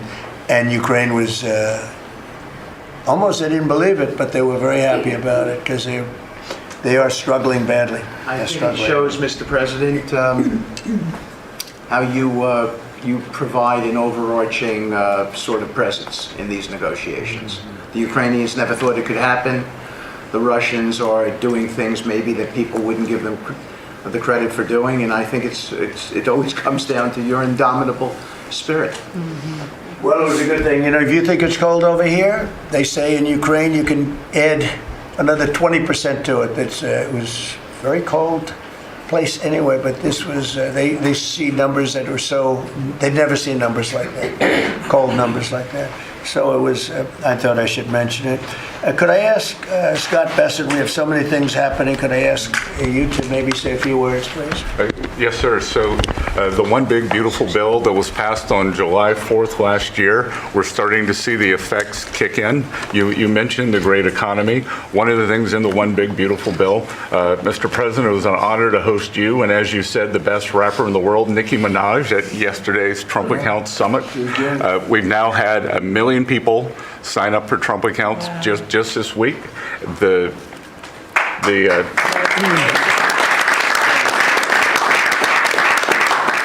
We think there'll be 25 million families who are eligible. The segment that you and she did has 1 billion hits, 1 billion hits on the internet. So we're telling everyone, go fill out form 4547, trumpaccount.gov. So thanks to you, the Trump accounts, the next generation's America will benefit from today's record-breaking economy, record-breaking markets. Sir, when we came in, the Biden administration had destroyed the American people with the 3 I's: immigration, inflation, and interest rates. Immigration, check, you close the border. The inflation, as we've heard, back down to target. Prices are coming down. And interest rates, we hope there's more on the way. We've got gains in wages, low prices, and I think 2026 is going to be the year for the Trump boom. It's going to be a supply side boom. I enjoyed the trip out to Iowa. In the diner, the staff there was thanking you for the no tax on tips, and they're expecting big refunds from that. We saw the CEO of John Deere, who said, thanks to your tariffs, new plants in Indiana and North Carolina coming. 2 massive plants being built by John Deere. And he's the chairman and CEO, wonderful guy. And I said he was at the event we had in Iowa, which is appropriate, John Deere, Iowa. But I said to him, so what are you doing? He said, we just announced 2 massive plants. In fact, they're going to have 1 plant for excavators. And he said, there hasn't been an excavator built in this country in 50 years or something. He said they're taking it out of Japan and they're moving it into the United States. They're 2 very big plants. And I said, so why are you doing it? He said, because of you and because of tariffs. I said, if we didn't have tariffs, would you be doing it? He said, absolutely not. So it's very important, and I hope we're going to be successful with the Supreme Court case, because we're waiting, and we're taking in hundreds of billions of dollars, and we don't want to give it back, number one. And number two, and you know, the people that are fighting us on that case, by the way, are China-centric. These are people that are for China, but they're also outside of the United States. These are countries that have ripped us off for years and years, charging us tariffs. And now we're doing an amazing job, and we're getting it back. We're getting it all back and then some. And they're the ones that are leading that lawsuit that we have in front of the United States Supreme Court. So it's a very important lawsuit for our country. And hopefully it's going to work out. We're waiting a long time, but hopefully it's going to work out. We've taken in hundreds of billions, even trillions of dollars, and certainly we've taken in trillions of dollars of, you know, a big part of that $18 trillion that's coming in is because of tariffs. They're coming in, they're building because they don't want to pay the tariff. And The tariffs are very, steep. They could be much steeper. You probably saw I put out a truth today, and the tariffs could be much steeper. We've been actually very nice about it. But even being nice about it, we've taken in hundreds of billions of dollars. And honestly, they've given us tremendous national security. The power that we have because of that. They have given us tremendous strength and national security. Go ahead, Scott. Yes, sir. And the IEPA power you used on the tariffs, as you said, we're bringing in tens of trillions of investments. The tens of trillions of investments turns into factories construction, which turns into factory jobs, which turns into consumer spending. You've right-sized the government, so government employment is down, private sector is up. Growth was a stunning 4.7, 4.8% in the past 2 quarters, biggest back-to-back gains in a decade. And we are doing that with government finances improving. So that will bring down the borrowing costs, the calendar year budget for 2024, 7% deficit to GDP, highest when we weren't at war, not in a recession, all the way down to 5.4% and getting better. Biggest decline since 2014. Generational gains in productivity, soaring productivity. We're going to lift workers' pay, record high prices, record high profits, and stock prices are soaring. You got a manufacturing renaissance, and all the key inflation metrics are trending lower. Over the past 3 months, the consumer price index is just 2.1, and core prices are even lower at 1.6, and I think that could trend below 1, given energy, as you talked about, the pharmaceutical discounts, and rents. So we're expecting a great year in 2026, Mr. President. And we're going to be announcing next week, I think sometime, Scott and Howard and everybody, we're going to be announcing the head of the Fed, who that will be. And it'll be a person that will, I think, do a good job. We're paying far too much interest in the Fed. The Fed rate's too high, unacceptably high. We should have the lowest, and I think you read my statement today. I put out a statement before the meeting, but we should have the lowest interest rate anywhere in the world, because a lot of these countries are successful only because of us, because we allow them to have surpluses. And without surpluses, some of the countries that you most respect financially, that you say, oh, this one, that one, this one, that one, they're successful because we allow them to have surpluses. And we could easily stop that with the powers that we have, but we don't. We took some of it, but we took really just a small portion of it compared to what we could take if we wanted to. We should have the lowest interest rate anywhere in the world. They should be 2 points and even 3 points lower. And if it was, each point is the equivalent of, I would say, $500 billion. So if you got 2 points low, you have $1 trillion in saving, and it's almost, if you call it just a paper expense. You can do it with a pencil. It's not cutting. It's not saying we have to get rid of jobs, or it's just like literally so easy to do. But we have a guy that doesn't want to do it because he's, I think he's politically biased. I really do. I believe he's politically biased because most smart people say it's not even a question. But despite that, we were able to bust through. It's like busting through a wall. We're able to bust through a wall, and we have the kind of numbers that Scott and Howard with the steel and other things talk about. What would you say, Howard, in terms of how we're doing, generally speaking? Great businessman, very successful guy. He's doing a really good job. What would you say? Well, no one, before you walked in the door, no one thought our economy could grow 2%. Fourth quarter, with the shutdown, 5.5%, and that means the first quarter you could see the United States of America, with its $30 trillion economy, grow in the 6% range, and no one thought that was possible. That's how you get jobs, that's how you get money down, that's how you fix the deficit. You are fixing everything with your policies. You have changed America and created the golden age. Thank you. And with the help of the Fed, because we really, we want help, not hindrance. Why would the Fed hinder?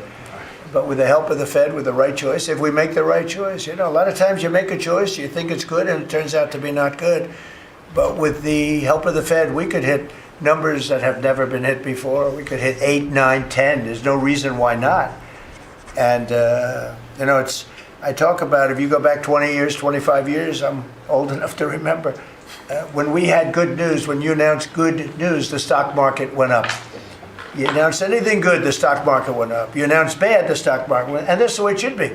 But now it's over the last 15 or so years, if you announce good news, that means they're going to raise interest rates because they want to kill it. So you can never really be that successful because you announce all record numbers, great, because they're afraid of inflation. But growth doesn't have to have any impact on inflation. It can make inflation go down in many cases. So, and you've seen that with us. I mean, we're growing at a much faster rate than anybody thought was possible. We have very controllable inflation. With Biden, we were getting killed, and we had the worst inflation in 48 years in history, in the history of our country. And that's with going down. So growth is a great thing. It doesn't mean inflation. And I want to go back to a system where when we announce good news, they say that's great. We can lower interest rates instead of raise interest rates. And by the way, if inflation comes, we'll take care of it when it comes. But, you know, they're trying to guess it, and they're trying to get it 10 years before in advance. And, you know, we want to make this country greater than ever before, and I think we're doing that. But we want to make it that when we announce great news, everything goes up. If we announce bad news, that happens too. We bring it down, and we control, and we do what we have to do. But we can have numbers in the upside like nobody's ever seen before. I want to ask Bobby to say a few words, if he would, about some of the incredible things that we've been doing in your department with Oz and everybody else. Mr. President, we're in the process of implementing your great healthcare bill, which is going to increase affordability, drive down costs, and increase the quality of healthcare for every American. You mentioned MFN, Most Favored Nation. We now have agreements with 16 of the 17 drug companies. And you asked us to do something. You know, Clinton had promised to do this, Biden had promised to do this, Obama, Bush had all promised to do it. None of them succeeded. It was regarded as impossible, and you made it 10 times harder. As you said, not only do I want MFN, but I want them to all reshore their production to this country. And they don't have any money to do it because we've taken it all from them. And I want to make sure we continue to lead the world in innovation.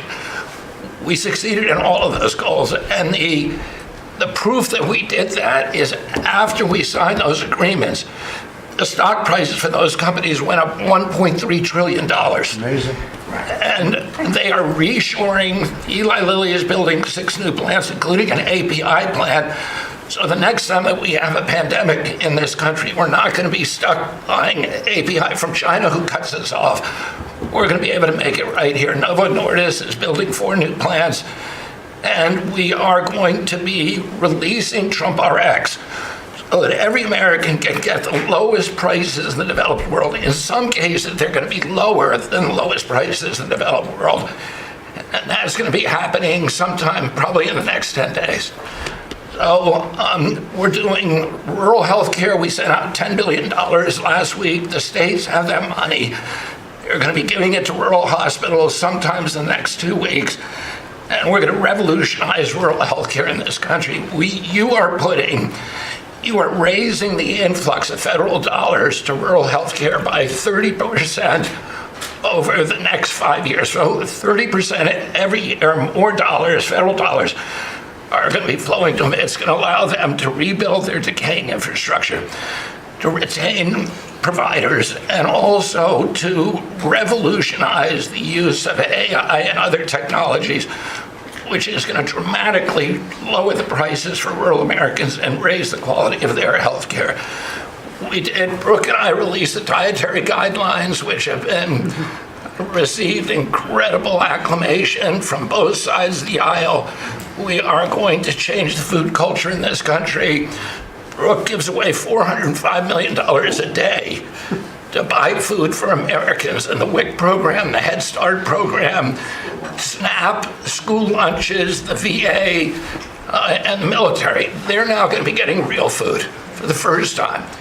And Brooke came up with the ingenious idea of requiring every store in this country that accepts food stamps to double the amount of real food that they're selling. And this is going to drive changes in the market. And it's going to lower the cost of meats, of proteins, of whole grains, of fruits and vegetables, so that every American will have in their reach an affordable meal that actually is real food. 70% of American kids now are, 70% of the diet of American kids is now ultra-processed foods. That's why we're spending $5 trillion in treating chronic disease in this country every year. We are attacking fraud. We have Oz finding hundreds of billions of dollars in Medicaid, Medicare fraud in states like Minnesota and California, and we are clawing back that money. We also accomplished something that every American has promised, which is prior authorization. Now we have 80% of the insurance industry that has agreed to eliminate prior authorization in almost all of their procedures. So that this is going to dramatically change the experience of every American with the healthcare system.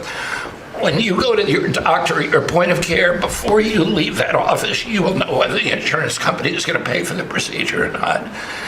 And that is going to, as I said, change the experience.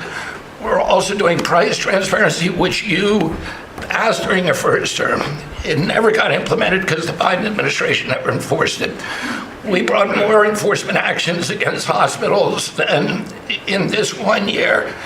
And the Biden administration brought in 4 years, and we're doing a crackdown so that every American, when you go to a restaurant, you look at the prices before you buy the meal. You ought to be able to do that when you go to a hospital, and by the time that we leave office, every American is going to have that guarantee. We're doing a lot of other stuff, but we were told to keep it short. So. And the autism that's moving along, really, is that? We've commissioned now dozens of studies, maybe over 100, and we are going to get those done for you. Good. That's so important. Also, Eli Lilly, Merck, Pfizer, every drug company, they're spending trillions of dollars right now, as we speak, building plants in the United States because they want to be able to save a lot of money on tariffs. It'll be hundreds of percent, 100%, 200%, 300% in 2 or 3 years from now. So I said, you better have your plant built because in 2 years from now, before I leave office, it'll be a sad day. Very sad day for me.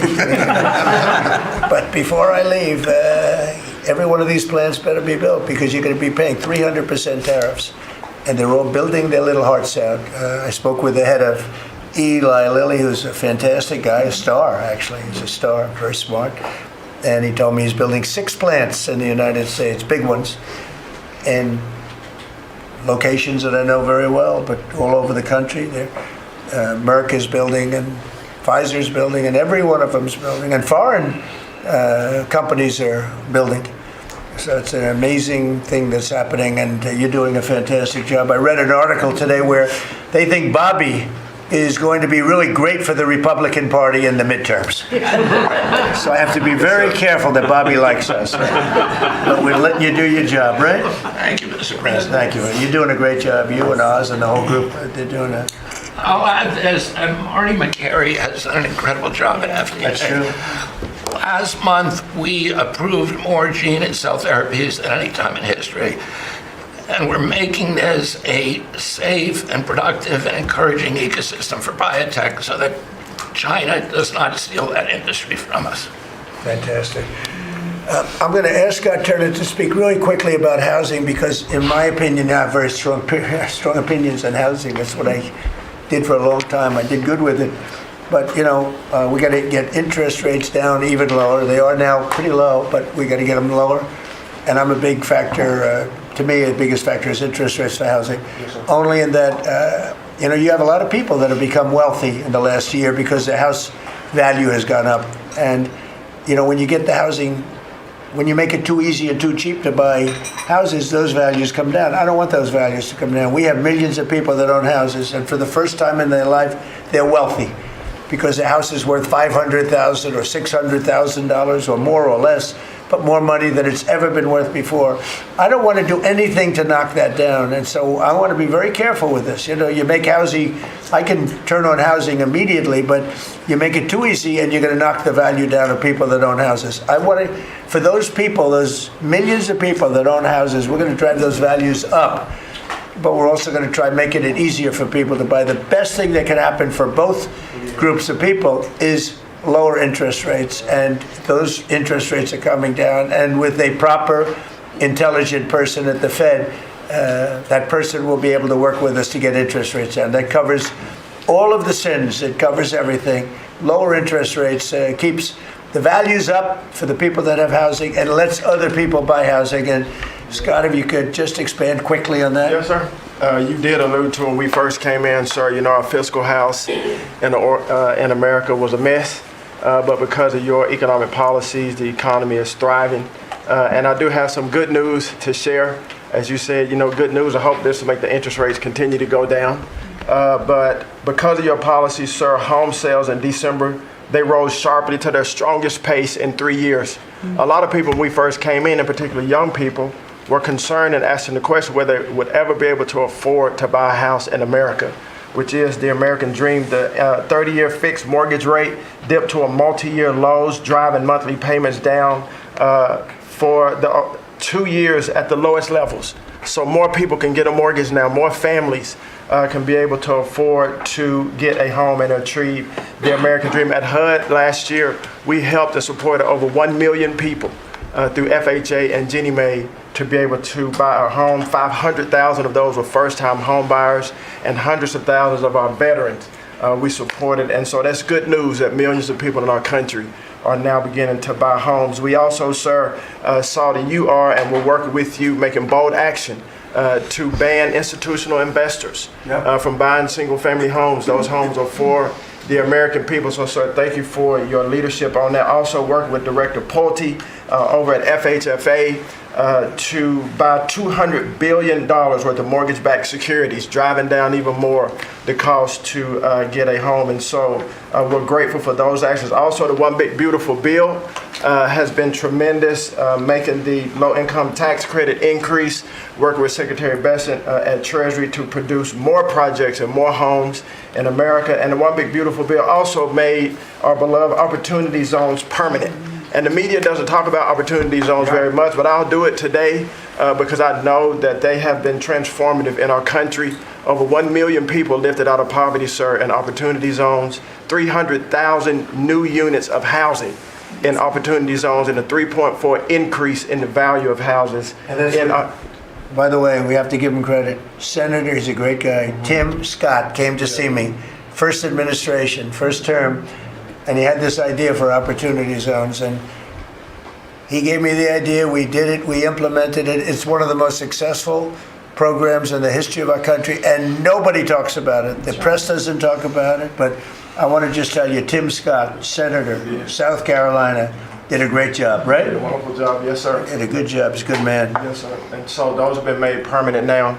Will help millions of Americans to be able to afford to buy homes. Also, the One Big Beautiful Bill has been allowing HUD to make sure, working with the Department of Homeland Security, that every person that lives in HUD-funded housing is an American citizen. A blind eye has been turned prior to us being here to people living in HUD-funded housing, but no more. We're going to take account and transparency to make sure. And so there's a lot of crime that goes on in public housing, but we're coming after the criminals and making sure that everybody in there is an American citizen. So thank you for your support. We are now have taken possession of our new building in Alexandria, and we're going to save the American taxpayers hundreds of millions of dollars. So, sir, thank you for your support and your leadership. Thank you, Scott. Great job. Appreciate it.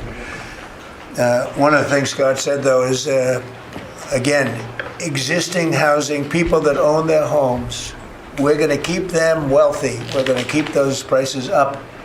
We're not going to destroy the value of their homes so that somebody that didn't work very hard can buy a home. We're going to make it easier to buy. We're going to get interest rates down.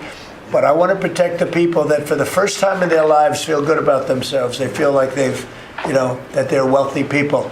And I want them to understand it. You know, there's so much talk about, oh, we're going to drive housing prices down. I don't want to drive housing prices down. I want to drive housing prices up for people that own their homes. And they can be assured that's what's going to happen. Chris, could you say a few words about energy, please? You bet, Mr. President. I can say with confidence that your energy dominance agenda is firing on all cylinders. United States oil production today is greater than Saudi Arabia and Russia combined, the number 2 and number 3 producers. Our natural gas production today is greater than Russia, China, and Iran combined, the 2nd, 3rd, and 4th largest natural gas producers. Huge production in the United States. Secretary Burgum at the Interior Department has taken in more money on oil and gas lease sales in the first year of this administration than the entire 4 years of the Biden administration. And beyond oil and gas, 6 new coal leases under this first year of this administration from the Interior Department, and coal production is growing again in the United States after years of decline. And this beautiful clean coal was the MVP of the huge cold snap we're in right now. I can say with some confidence, hundreds of American lives have been saved because of your leaning in and stopping the killing of coal and revitalizing coal. Coal, over the last few days, where we're at peak demand in electricity, has delivered 20 times more electricity than solar and batteries. Think about that, 20 times more. An industry coal doesn't mind very cold weather. Right? You're not allowed to say the word coal without proceeding by saying clean, beautiful coal. Clean, beautiful coal. It's not affected by bad weather. Rain, snow, sleet, freezing cold. How does it react under freezing cold weather? It steps up and delivers big time. In fact, what coal did during this storm was deliver massively more electricity than it was delivering a month ago. Because we needed far more electricity. Who can step up? The windmills, by the way, are all frozen. You know that they don't turn. The windmills aren't turning. The windmills that these fools paid for. The fool is this country. Because the people that have the windmills get massive subsidy, and they make a fortune on windmills that don't even work, and they don't produce anywhere near what they should be. And it's the worst, most expensive form of energy there is. And by the way, Europe is destroying itself with the stupid windmills they're putting all over their beautiful areas of most magnificent landscapes in the world, and they're just destroying. Europe better get smart. Between immigration and energy, they're destroying. It's not recognizable. They've got to smarten up before it's too late. Please go ahead. Yeah, in New England, with somewhat European energy policies, at peak demand time, very cold in New England, wind, solar, and batteries that you were just speaking of delivered less than 3% of the electricity needed at peak demand time, and that's when it matters. Because if electricity goes out when it's very cold, people die. Over 200 people died in a smaller cold snap during the Biden administration. This was massively larger geographically. We've had no failure of the electricity grid, no failure of long-distance transmission lines. Local distribution lines have iced up and come down, and we have people from all over the country working to get those back up because people need their lights back on. But your energy policies delivered just a dramatically different outcome for the American people. If we'd continued the Biden-era policies for one more year, continued to shut down coal plants, continued these crazy climate restrictions that wouldn't even let power plants run at maximum demand time, we hadn't liberated all the backup generators that are sitting there. We gave up an emergency approval, so a lot run of everything. Plants that were going to close, coal plants that were modern and good and threw off very little problem, and that were really powerful. You know, by the way, China does most of everything they're doing with coal. Not that we want to copy anybody, but, you know, they make the windmills, but they don't have a lot of wind farms. Somebody ought to look at that. How many wind farms do they have? Very, very few. They make them, they sell them, they make a fortune, but they don't use them. So the coal, I mean, I understand they're using it also as a great backup. So you build a plant, but they have it as a backup in case of tragedy, in case of really bad weather, et cetera, et cetera.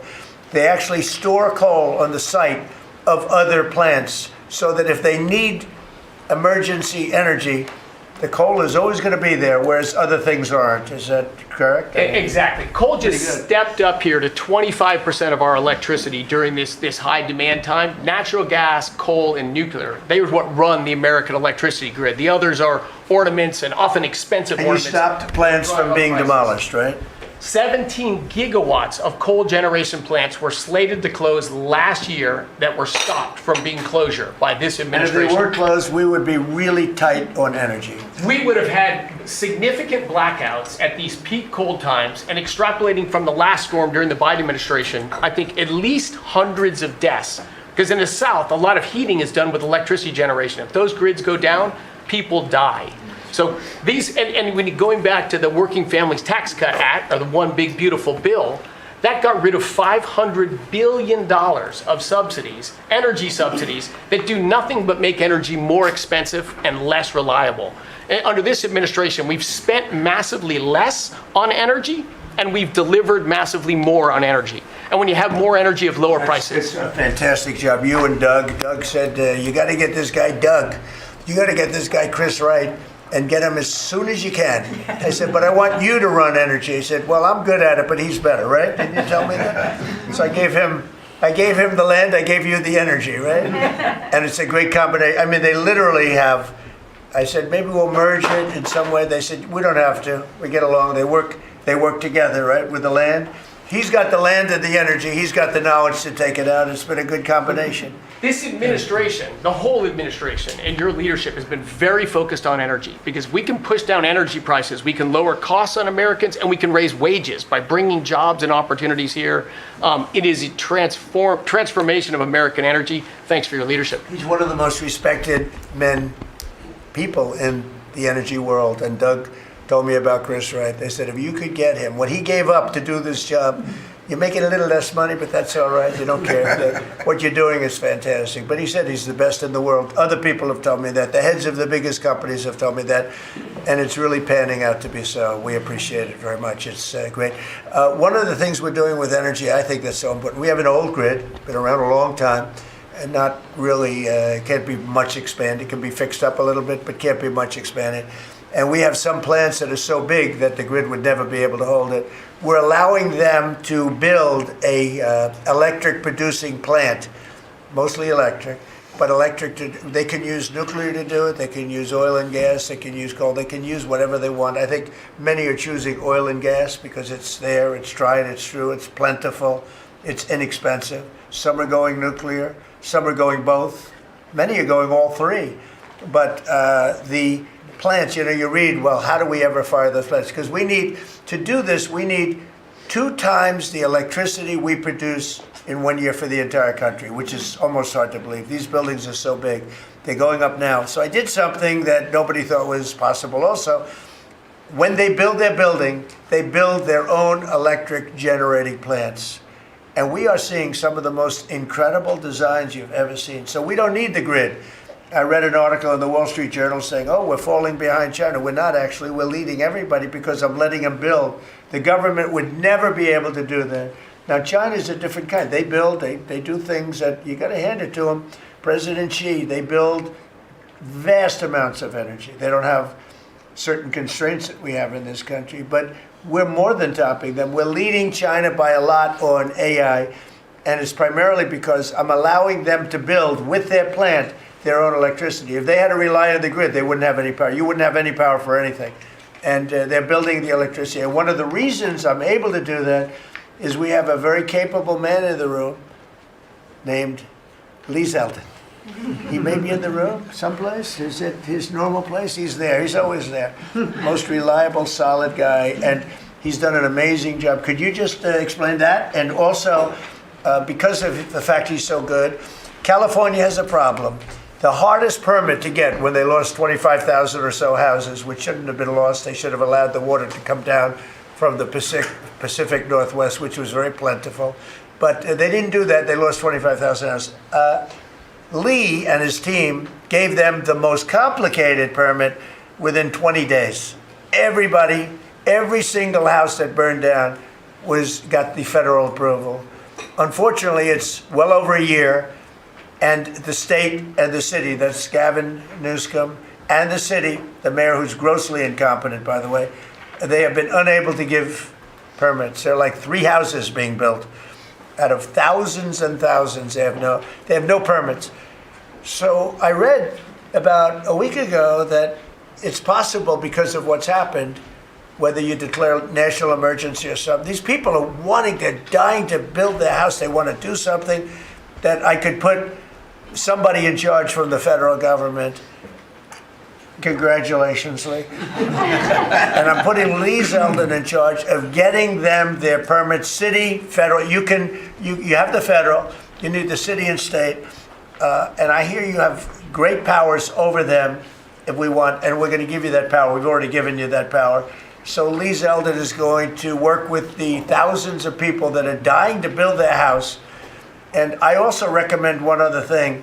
Give them the house plus a 10% bonus. In other words, you get a bonus, you can build your house 10% larger. They've suffered so greatly, they've waited so long, and they should be given a bonus. So I think, and I've heard this has been done before, they get a 10% bonus. They can build a house that's a little bit larger than what they had before. And I'd like to have you take it over. Mr. President, your great Secretary of State was looking for another job. So. I was thinking about him, but he's pretty well booked. I watched him yesterday. He did a great job yesterday, but he's a little booked up. Let's go, Lee. Talk. More ideas like that, Lee. When President Trump came into office, he immediately signed an executive order giving EPA 30 days to complete our Phase 1 hazardous material removal, so that the Army Corps can come in and complete their Phase 2 debris removal. So at first, the response was that was going to be impossible. Good luck trying to get it done maybe by the summer. But we figured it out because operating at Trump speed, the president was just sworn in. We had to get it done, and we got it done in less than 30 days. The Army Corps then came in and completed the debris removal. So the federal government, while the governor has tried to accuse this president of not focusing with a laser on putting all of the weight of the federal government into getting this done. It happened from the moment he was sworn into office. SBA came in.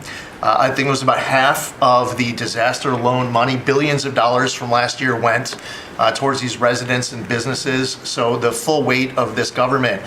But right after I was sworn in, which was actually a year ago today, my first trip was to East Palestine because the vice president never forgets his home state. The second trip was going to Los Angeles. There were people with contractors all over Palisades and Eden ready to rebuild right then and there. You're talking about a year ago.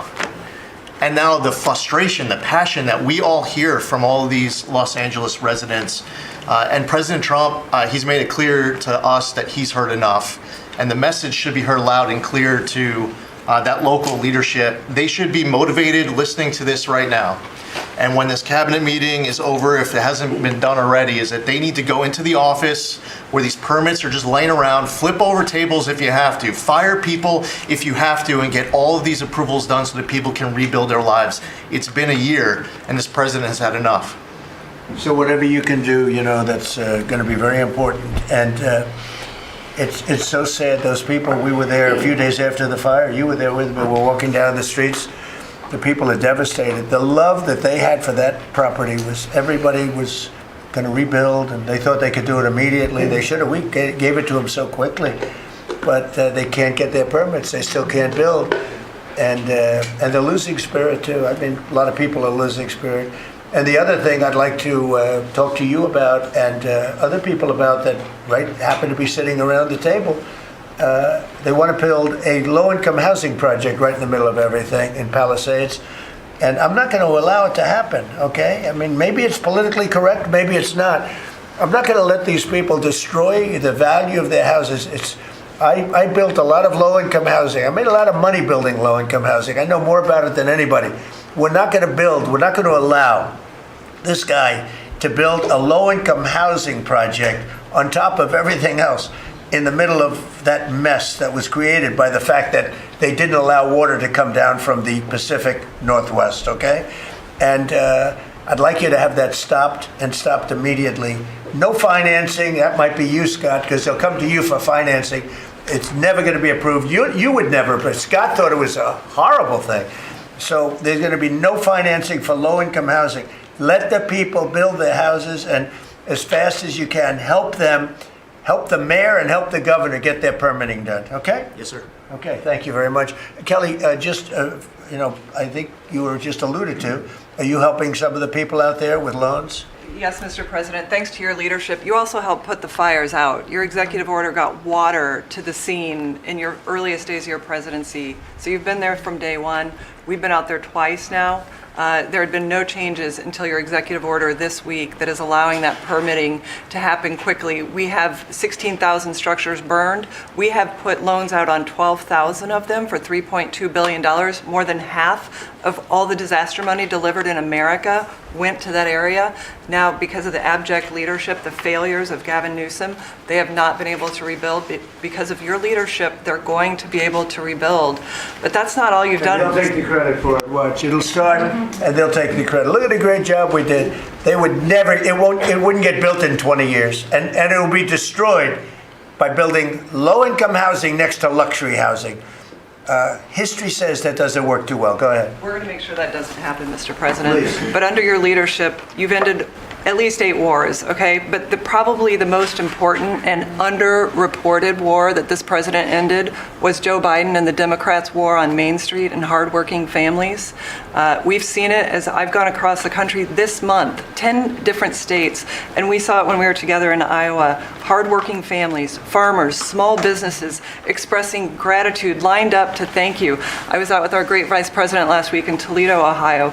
They are thanking this administration for getting Main Street back. The Trump tax cuts, the tariffs, deregulation, it's all rocket fuel for hardworking families in Main Streets. And I see it whether it's talking about small business expensing, 100% accelerated for Made in America factories, the 20% pass-through, but it's also working families where they have expanded child tax credits, increased standard deductions, permanent low-income tax rates, health savings accounts, Trump accounts. This president is delivering for Main Street. That's the most underreported story in this country. And I see it in Main Street businesses. All-time small business confidence hit a record under this president last year after the Trump tax cuts.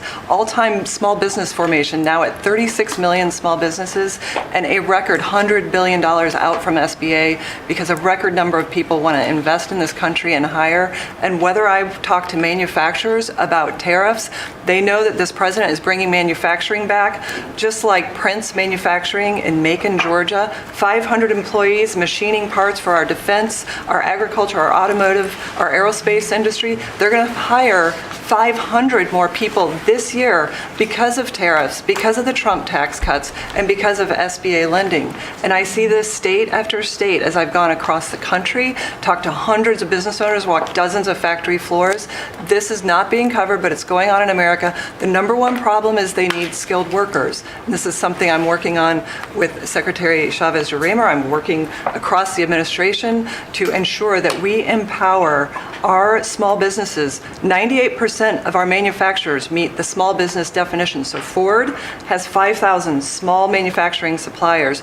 The $18 trillion you brought in is creating an economic boom like none we've ever seen before. We are going to have 7% GDP growth.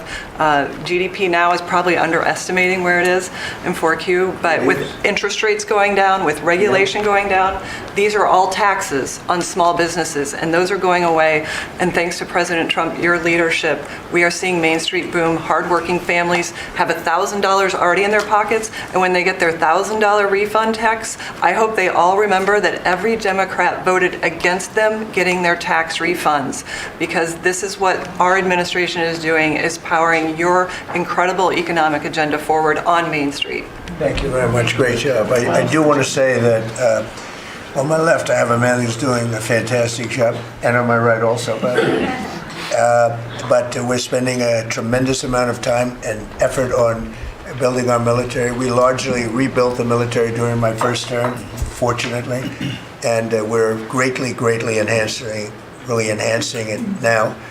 We're going to be doing something new. We're bringing back the battleship, and I thought, like you remember the battleships from the great Iowa and Alabama, Missouri, those unbelievable scenes that you see, Victory at Sea.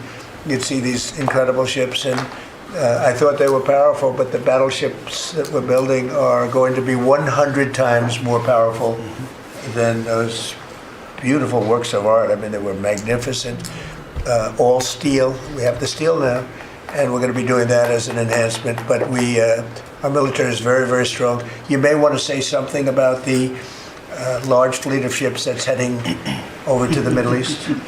Well, Mr. President, you had to, like so many other cabinet members have referenced, rebuild the perception of America. And at the Department of War, that meant reestablishing deterrence.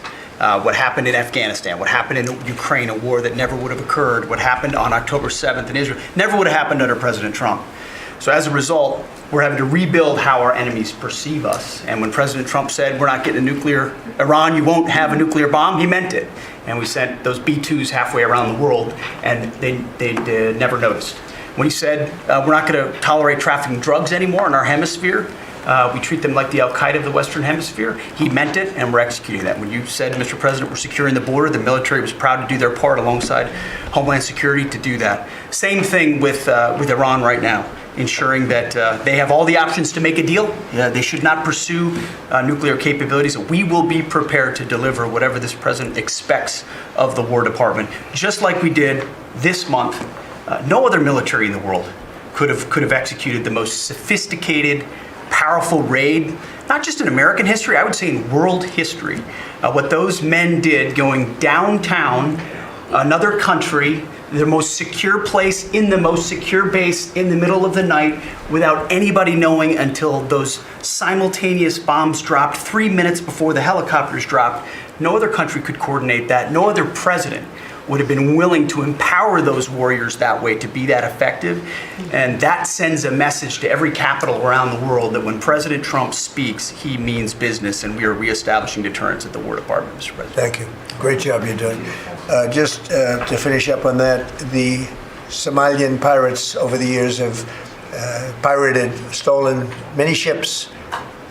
They would get large amounts of money for the ship. You know, you have $1 billion ship, and the insurance companies didn't want to fight because, you know, some of those ships are very flammable. They're carrying millions of barrels of oil, very flammable, very dangerous situation if they're shot at.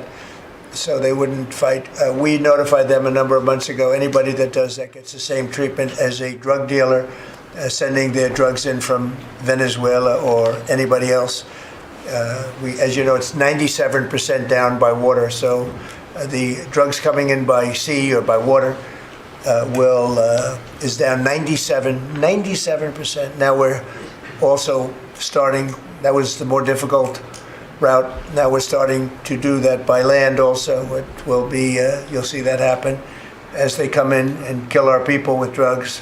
I think the real number is 300,000 people a year, not 100, but whatever it is, it's a lot of people, hundreds of thousands of people. They're going to get hit. But also we added to the list the Somalian pirates that go out on a boat, similar type boat, actually not quite as fast, not quite as nice as you can imagine, but they get the same missile that we give to the people that are bringing drugs. And so far we haven't seen anybody going out. So the traffic is not being interfered with by people pirating our ships, not our ships, ships all over the world. I said, make it for any country. We're doing the rest of the world a favor. It's a very effective favor, but we see very little pirating nowadays. You used to have ships being taken every single, like 2 or 3 a week, these massive ships that be brought in to some place in Somalia, which I don't even know is it a country. We have Ilhan Omar left, and then she gives us lectures on the Constitution of the United States.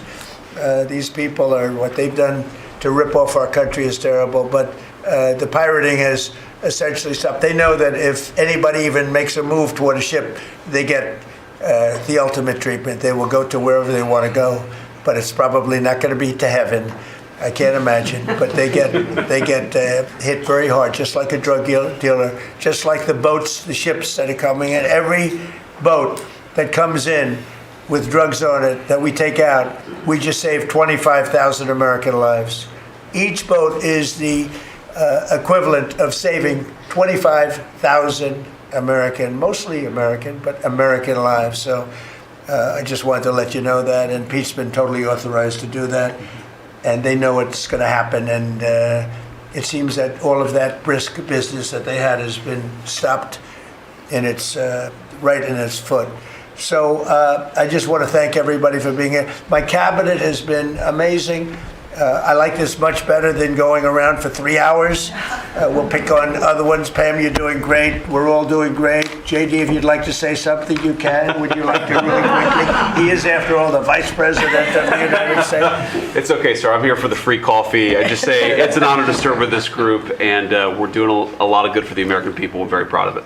Yeah, we're very proud of the country. We're very proud of you. Thank you very much, everybody. Mr. President,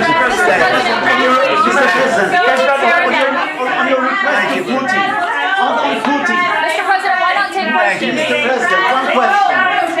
Mr. President, Thank you very much. Thank you. Let's go. Start moving. Thank you, press. Keep moving. Thank you. Go, guys. Guys.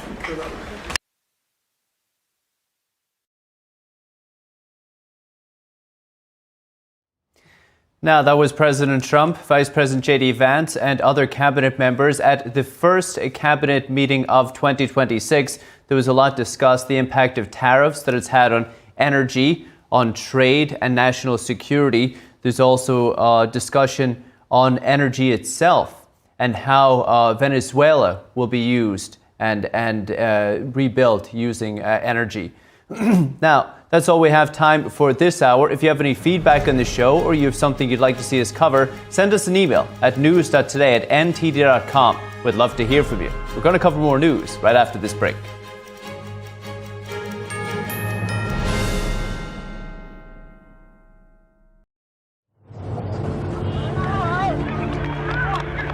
There are real consequences to controlled media.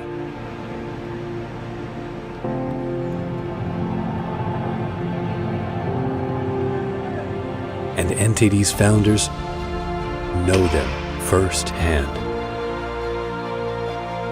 Our freedom of thought is the price. This is the lesson that guides us in everything we do. So there's the tear gas there. We know the value of a free society. And we take seriously the responsibility to preserve it.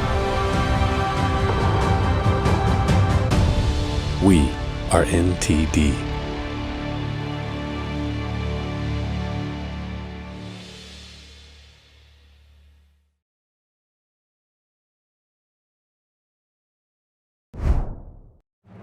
Welcome to NTD News Today. Here are today's top stories. Border Czar Tom Homan says the number of immigration enforcement officers in Minnesota will be reduced. That's with cooperation from state officials. More on what he said on the tensions in the city. New videos emerge showing Alex Pretty, the man shot by immigration agents in Minneapolis, aggressively confronting federal agents more than a week before his death.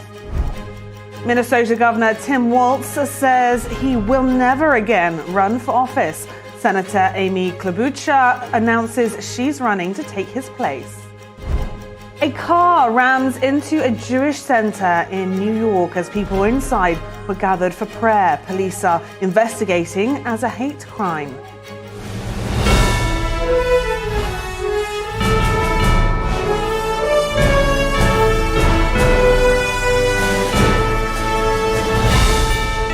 This is NTD News Today, live from our global headquarters in New York City. Today is Thursday, January 29th. I'm Victoria White. Breaking just now on Capitol Hill, bipartisan senators blocked a large spending bill today as talks continue to avoid a partial government shutdown that could happen by this week's end. 7 Republican senators joined Democrats to block the measure in a 45-55 vote. Senate Majority Leader John Thune changed his vote to no to delay the bill for a later vote. All Senate Democrats voted against advancing the 6-bill funding package. They want changes to U.S. immigration and customs enforcement policies amid tensions in Minnesota. Democrats are demanding that Republican leaders and the White House agree to separate funding for the Department of Homeland Security from the rest of the package. If a deal is reached, the revised bill needs approval by both chambers. The House may not return until Monday, potentially delaying final approval.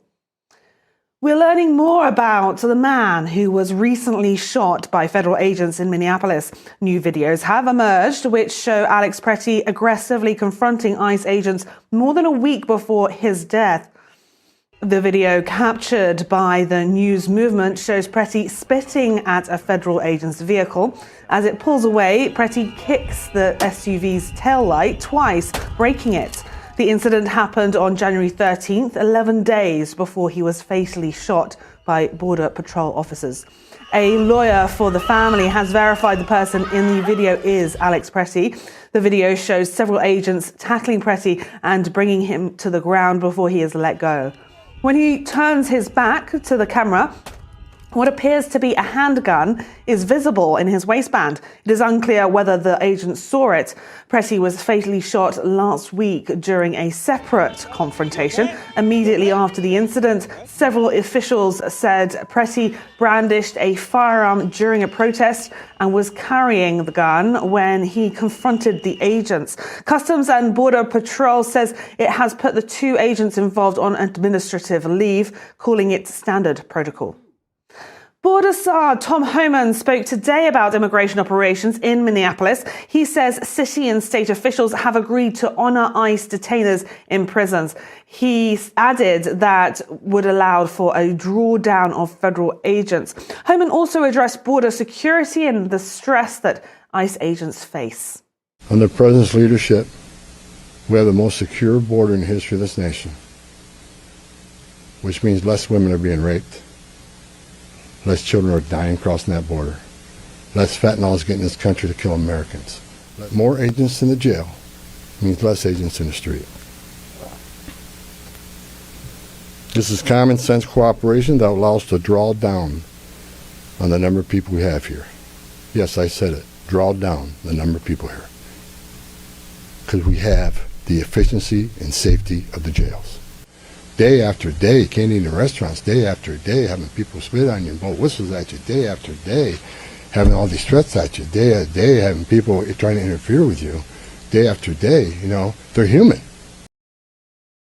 Homan said those unhappy with immigration enforcement should take their concerns to Washington, where immigration laws are written. The border czar acknowledged that federal operations are not perfect. He said the Trump administration has recognized that improvements can and should be made. He said he met with ICE as well as state and local officials to convey the president's expectations for enforcement. Homan emphasized that ICE is conducting targeted operations, saying officers know exactly who they are looking for. We will conduct targeted enforcement operations. Targeted. What we've done for decades. When we hit the streets, we know exactly who we're looking for. Good idea where we may find them. That's traditionally been the case, and that's where we're going. That's what we're going to continue to do and improve upon that.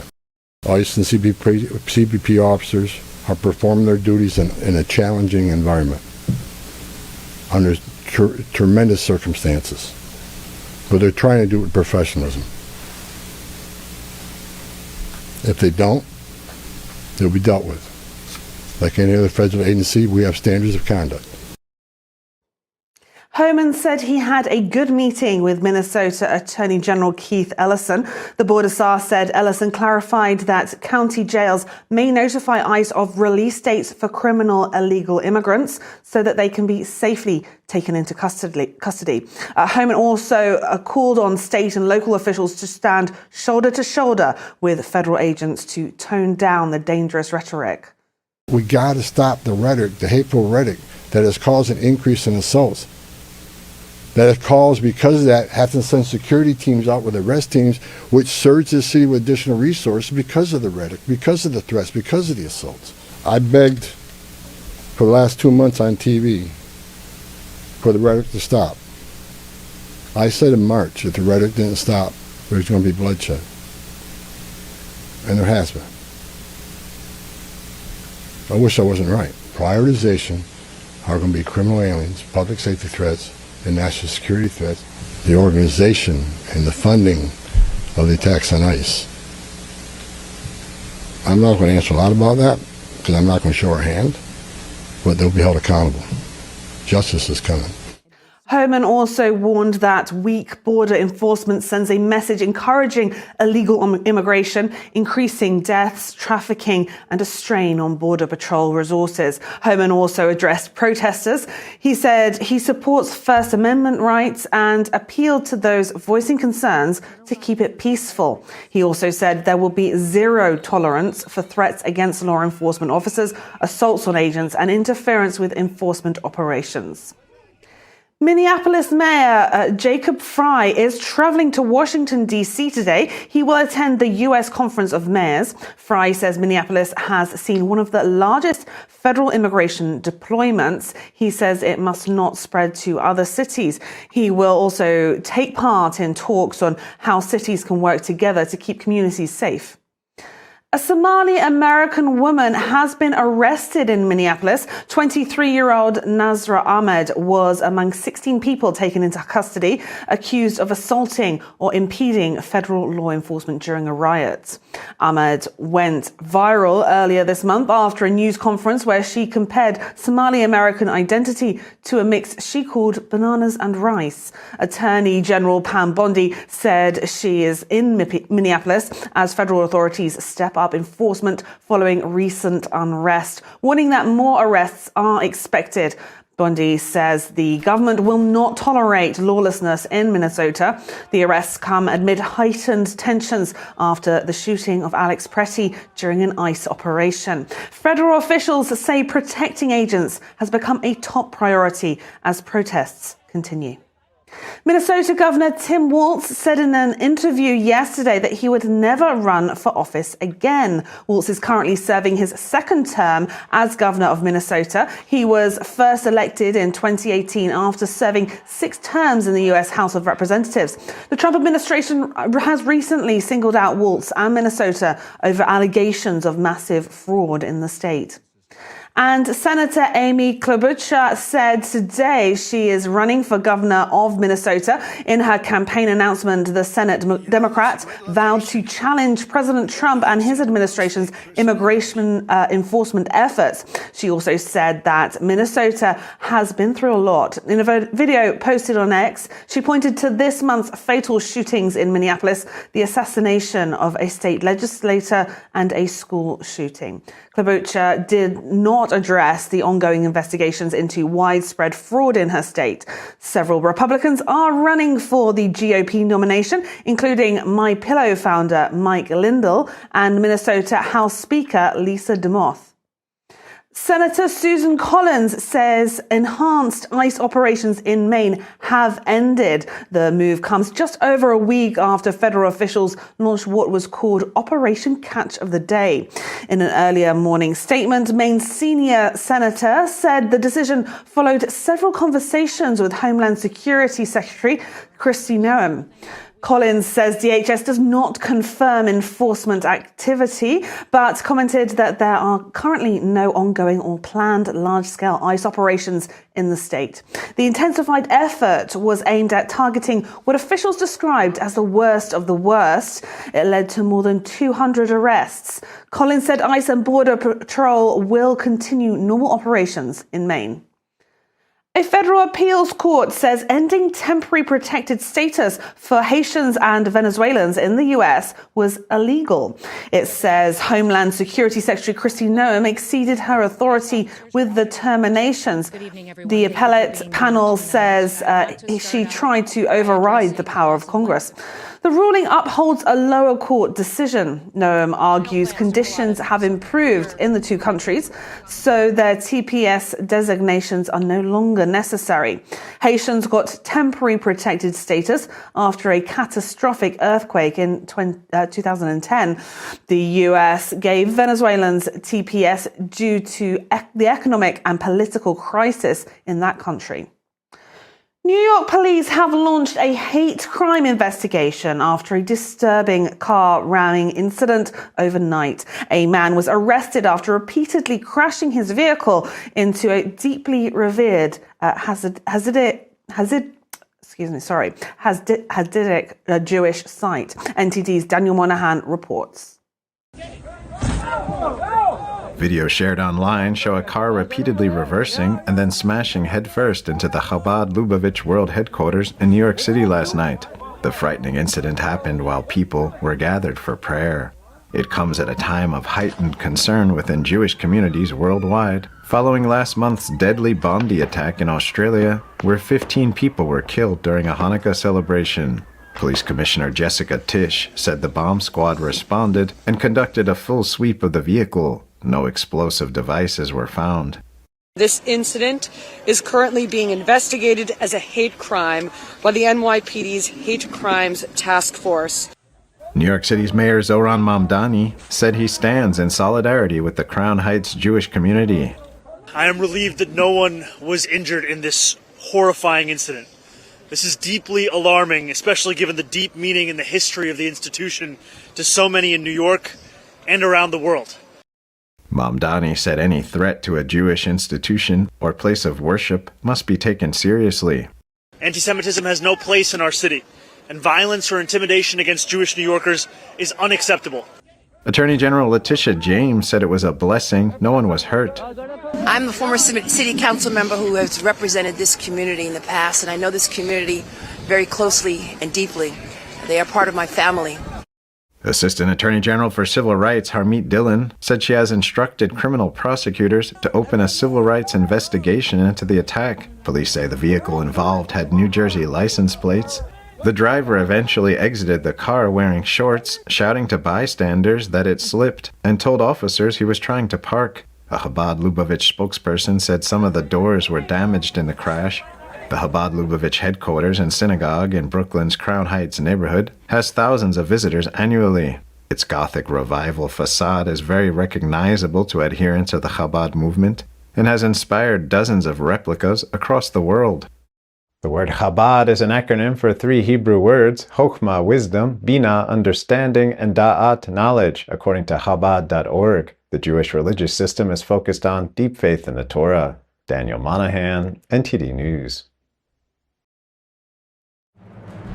Coming up, the FBI searches a Georgia elections office tied to the 2020 vote as the Justice Department presses for ballot records.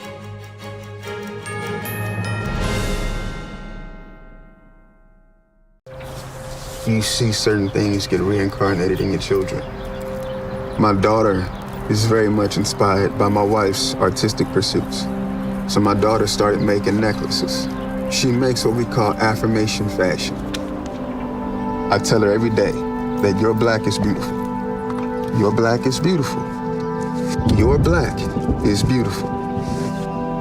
And if there's anything better than being beautiful, it's being smart. And if there's anything better than being smart, it's being kind. And reaffirming that every day is our method of making sure her chin never drops. My dad wasn't around, and I remember riding a bike and falling off and cutting myself, and me never just wanted to get back on it. People ask, how your children learn how to ride a bike, and you didn't.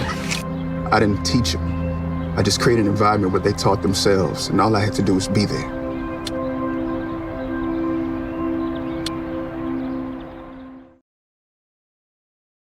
My name's Stacy, I'm 57, and I was adopted in 2020. We were adopted in 2019. And we were adopted in 2021. We had a house, and it sounds crazy, but it wasn't a home. The one thing that Jake and Emma brought is it became a home. When I met Dakota, he had just turned 14. You weren't there for the first this and the first that. I missed the first words, but we got a lot of other firsts. Watching her say, oh my God, I cannot believe I got my license. And she's like, I passed. And I'm like, girl. See them grow. It is. They chose to love us. They didn't have to. They chose us. Family. You and you. Kids in the middle. What I thought was a complete life was nowhere near complete, but it is now. Learn about adopting a teen from foster care. You can't imagine the reward. Visit adoptuskids.org. We come from a long line of farmers, and there's a sense of pride with being part of these multi-generational businesses. But there's also a significant amount of pressure. My senior year of high school, my dad made the decision that this world no longer needed him in it. I don't know if he was overwhelmed by the bills and checks that weren't going to be coming in because of the strawberries dying off, but it breaks my heart that my dad made a permanent decision for a temporary issue. Don't feel like you have to go through it alone. Farmers have to take care of their physical and their mental health, because what's a farm without a farmer? In the mornings, that's my time. Watching the sun come up, I can have a cup of coffee and exercise if I want to. It helps me start the day with a sense of gratitude. Yay! Every day is a new opportunity. Don't forget to check in on yourself.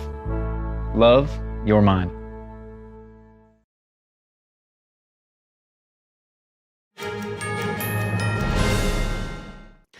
We're moving on to the weather now, where the cold isn't expected to let up anytime soon. The National Weather Service is warning of dangerously cold temperatures across the eastern US starting tonight. The extreme cold snap is expected to be one of the longest in decades. The bitter cold is predicted to extend into next week with a fresh surge of frigid air. Forecasters warn daily minimums could be broken across the region. Weather models show us a low pressure system off the Carolinas could develop into a bomb cyclone this weekend. Parts of the southeast could start accumulating snow this Saturday.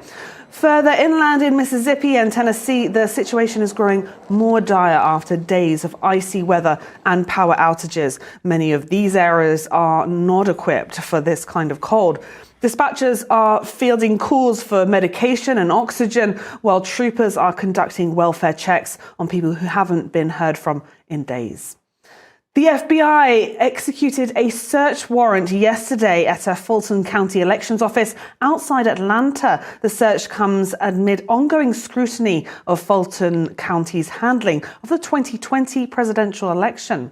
President Trump has long argued that election improprieties in Georgia contributed to his loss in the state.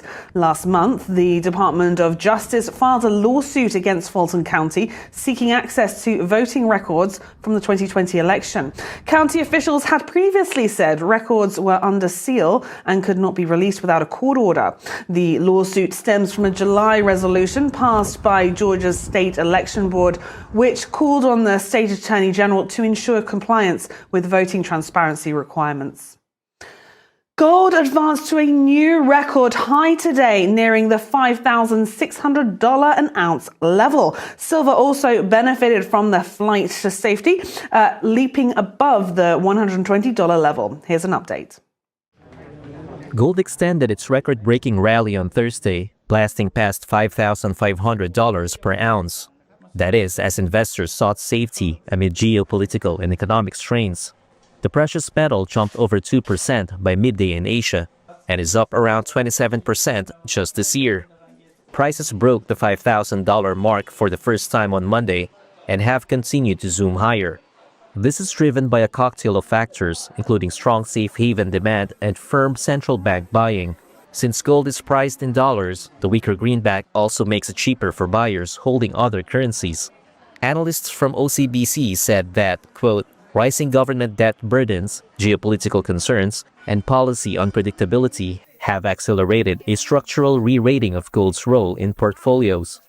Silver also notched an all-time high Thursday, coming within a whisker of breaching the $120 mark. Prices have been helped by demand from investors looking for cheaper alternatives to gold, along with supply shortages and momentum buying. The white metal has jumped more than 60% so far this year. President Trump has chosen a head for the Justice Department's new dedicated fraud enforcement division. The president yesterday nominated Colin McDonald as the division's first assistant attorney general. In a Truth Social post yesterday, Trump said McDonald is a tough, smart, and highly respected American first federal prosecutor. McDonald has worked as an associate deputy attorney general since last year. Before that, he worked under Deputy AG Todd Blanche. In a post on X yesterday, Blanche called McDonald a rock star who was instrumental in helping make America safe again. Earlier this month, Trump said the newly created division was created to combat the pervasive problem of fraud by enforcing federal law against fraud schemes across the country. The division will, will enforce criminal and civil laws against fraud targeting federal government programs, federally funded benefits, businesses, nonprofits, and private citizens nationwide. Its creation comes after the Department of Justice uncovered alleged fraud schemes in Minnesota worth billions of dollars. The administrator of the Centers for Medicare Medicaid Services, Dr. Mehmet Oz, says Los Angeles is at the center of billions of dollars in hospice and home care fraud. His statements drawing a sharp response from California Governor Gavin Newsom. NTD's Arlene Richards has the story. So you can see these are medical buildings. The administrator of the Centers for Medicare and Medicaid Services, Dr. Mehmet Oz, said in a video on Tuesday that Los Angeles County is what he called an epicenter for healthcare fraud in America. Oz attributes the fraud to the Russian and Armenian mafia, who he said seemed to have taken over the system. In this 4-block area in Los Angeles, there are 42 hospices. So either there are a lot of people dying here, or you've got a fraudulent activity that is so good that everyone wants to get in on it. This is an organized crime, mafia deal where you've got folks who have systemically recruited doctors to write false prescriptions.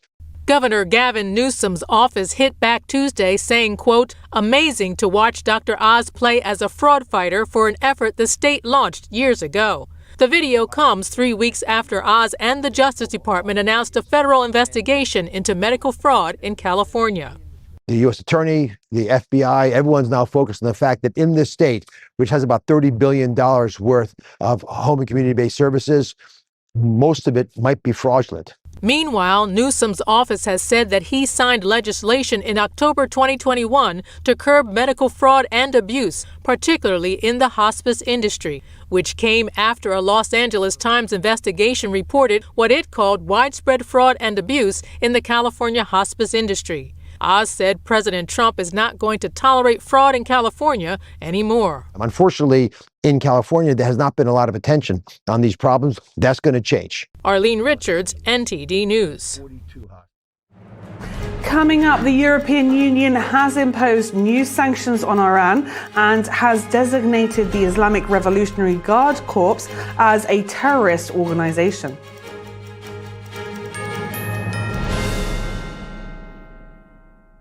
Discover the ancient secret to vitality and longevity with Puretang Black Ginseng. Crafted from premium 6-year-old Korean ginseng, each root is carefully nurtured for over 2,260 days, undergoing a traditional 9-round handcrafted process of steaming and drying to unlock full potency and absorption. Experience pure, natural energy with Puretang Black Ginseng. Order now at puretang.com.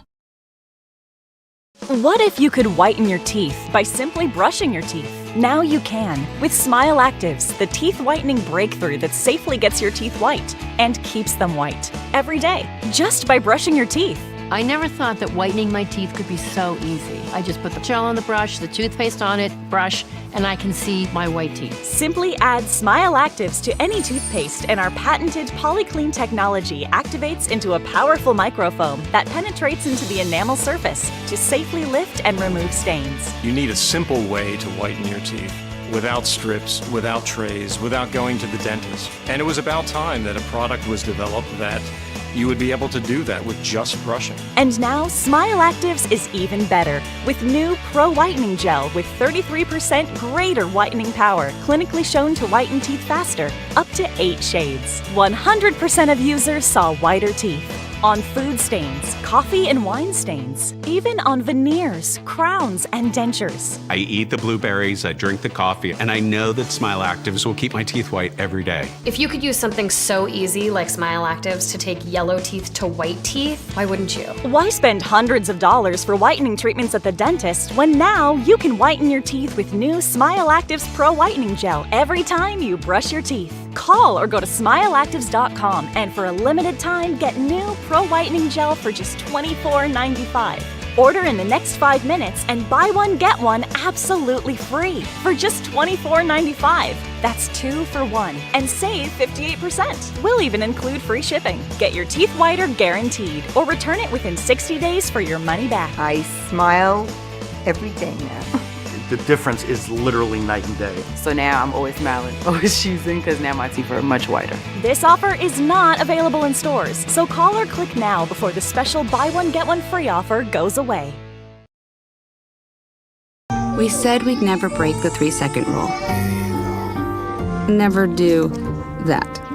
And never become a minivan mom. Hey, Chris. As parents, we say never a lot, but never happens.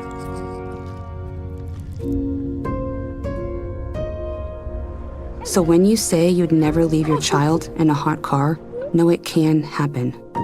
Before you leave the car, always stop, look, lock.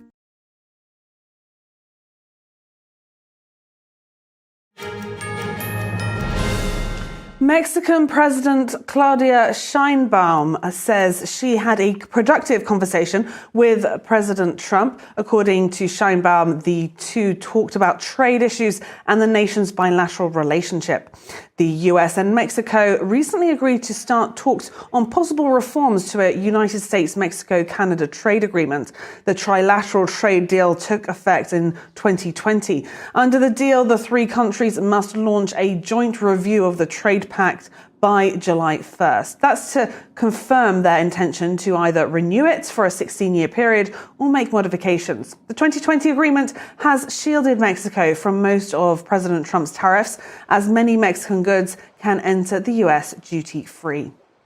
A Colombian airline says 15 people are dead after a plane crash in the South American country. The airline says the small turboprop plane crashed yesterday near the border with Venezuela. Everyone on board was killed, including a local lawmaker and a candidate for Congress. The airline says the plane's final contact with air traffic control came minutes after takeoff. Officials did not provide a cause for the crash, but said there would be an investigation. An investigator said yesterday authorities were gathering evidence regarding the aircraft, flight operations, and adverse weather conditions at the crash site. European Union foreign ministers today adopted new sanctions on Iran. The measures target people and entities involved in a violent clampdown on protesters and in the country's support to Russia. Is urgently needed because the way in which people have been beaten, tortured, thrown into prison, and even shot or hanged is so dramatic, not only in terms of numbers, but also in terms of the way in which this unjust regime has acted, that there must be a clear response from the European Union as a community of values. The ministers agreed to add Iran's Islamic Revolutionary Guard Corps to the EU's list of designated terrorist organizations, which includes Islamic State and Al-Qaeda.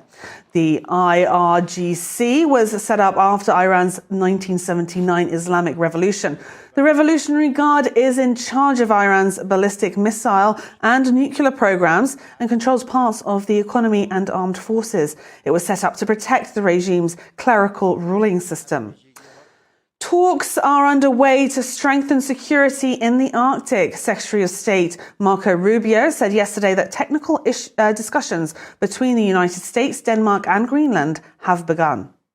I think we're going to get something positive done. We're going to begin that process in a very professional, straightforward way. It begins today, and it'll be a regular process. We're going to try to do it in a way that isn't like a media circus every time these conversations happen, because we think that creates more flexibility on both sides to arrive at a positive outcome. The Secretary of State says the working group aims to counter threats from Russia and China. It was created earlier this month during a meeting including Rubio, Vice President J.D. Vance, and the foreign ministers of Denmark and Greenland. Rubio projected confidence they will wind up in a good place. The initiative comes after President Trump has said the U.S. must secure Greenland to increase national security against Russia and China. New efforts to supercharge America's cyber defenses are underway at the Pentagon. Senators on Capitol Hill yesterday examined the revised cyber force generation model designed to counter threats from China. NTD's Washington correspondent Jack Bradley has the details. The future of war is going to be cyber. The Chinese have executed a deliberate campaign in order to compromise U.S. networks. The Pentagon is stepping up its cyber force plan in the face of rising threats from China. The Senate Armed Services Cybersecurity Subcommittee held a hearing on Wednesday probing what the department calls Cybercom 2.0. We're treating a cyber capability just like we would a kinetic capability. We're not sprinkling cyber on. We are integrating cyber operations into the Joint Force Commander's plan. This follows Secretary of War Pete Hegseth's major announcement last December to emphasize cybersecurity in the military. We're also rapidly strengthening our nation's ability to deter and defend against cyber attacks on Department of War and dual-use targets, including through the most comprehensive overhaul of U.S. Cyber Command since it was started 15 years ago. The plan shifts away from traditional service models and integrates the U.S. Cyber Command more closely with the military branches. And the urgency is clear. Chinese state-sponsored hackers, like we saw with the Volt and Salt typhoons over the past couple years, continue to infiltrate U.S. critical infrastructure. That means power grids, water systems, and telecommunications networks. They use stealthy tactics to hide in plain sight. Over the past few years, campaigns linked to the Chinese Communist Party have targeted U.S. telecoms and transportation. When foreign adversaries like China and Russia and Iran, they're probing and testing and challenging our systems, I would say by the nanosecond, not even enough to say daily, every single second. They're seeking any opportunity they can to degrade our command control, disrupt our operations, steal our most sensitive information. Our adversaries are using the cyber domain as part of their multifaceted campaigns to degrade U.S. and allied interests. Threats in cyberspace are currently growing faster than we can scale our actions. And Cyber Command is already proving its value. They played key roles in operations like Midnight Hammer and Absolute Resolve, which saw the decimation of Iran's nuclear sites and contributed to the capture of former Venezuelan dictator Nicolas Maduro. And what Cybercom 2.0 is really going to bring is advanced and specialized training that will allow us to both compete and really plan to outpace China. As Chinese cyber threats grow more aggressive, the Pentagon says that Cybercom 2.0 is no longer optional. It's essential to winning the next war before it starts. Reporting by Jack Bradley, NTD News. British Prime Minister Keir Starmer kicked off his first ever visit to communist China yesterday, alongside an entourage of business leaders. This comes as concerns mount over the Chinese Communist Party's espionage activities and its repression of human rights. NTD's Sam Wang has the details. They say that 8 days is a long time in politics. Try 8 years. British Prime Minister Keir Starmer arrived in Beijing on Wednesday for a 3-day state visit. He's the first UK Prime Minister to go to China since Theresa May in 2018. The communist regime is considered a major trading partner for the United Kingdom, but that relationship soured in recent years due to concern about espionage, Beijing's support for Russia in its war with Ukraine, and the regime's repression of pro-democracy activists in Hong Kong. Traveling with a delegation of business leaders, Starmer is slated to visit Shanghai and meet with Chinese Communist Party leader Xi Jinping. Of course, we will have to manage our differences, but that's what you do with a mature, consistent, comprehensive and strategic approach to China. We manage our differences, we take our opportunities, and we constantly think, how does this deliver for people back at home? Aside from building ties with China, Starmer is coming under pressure to help secure the release of British citizen Jimmy Lai, a former media tycoon and one of Hong Kong's most prominent pro-democracy figures. Lai was arrested in 2020 by CCP authorities and is facing a potential sentence of life in prison. It is outrageous that any British Prime Minister should go to Beijing whilst a British citizen is incarcerated, languishing, along with many pro-democracy campaigners in jails in Hong Kong and in mainland China. And just shortly before Starmer's China visit, the UK government approved a new supersized Chinese embassy in central London. That's despite pressure from lawmakers over national security concerns. The decision drew protest, with critics warning the embassy could be used as a CCP outpost to intimidate and spy on Chinese dissidents in exile. This site will accommodate hundreds more Chinese state employees. We know what that means. More interference, more influence operations, and more intimidations of people like me. Meanwhile, a recent report by The Telegraph says a Chinese spying operation has been hacking the phones of senior UK officials for years.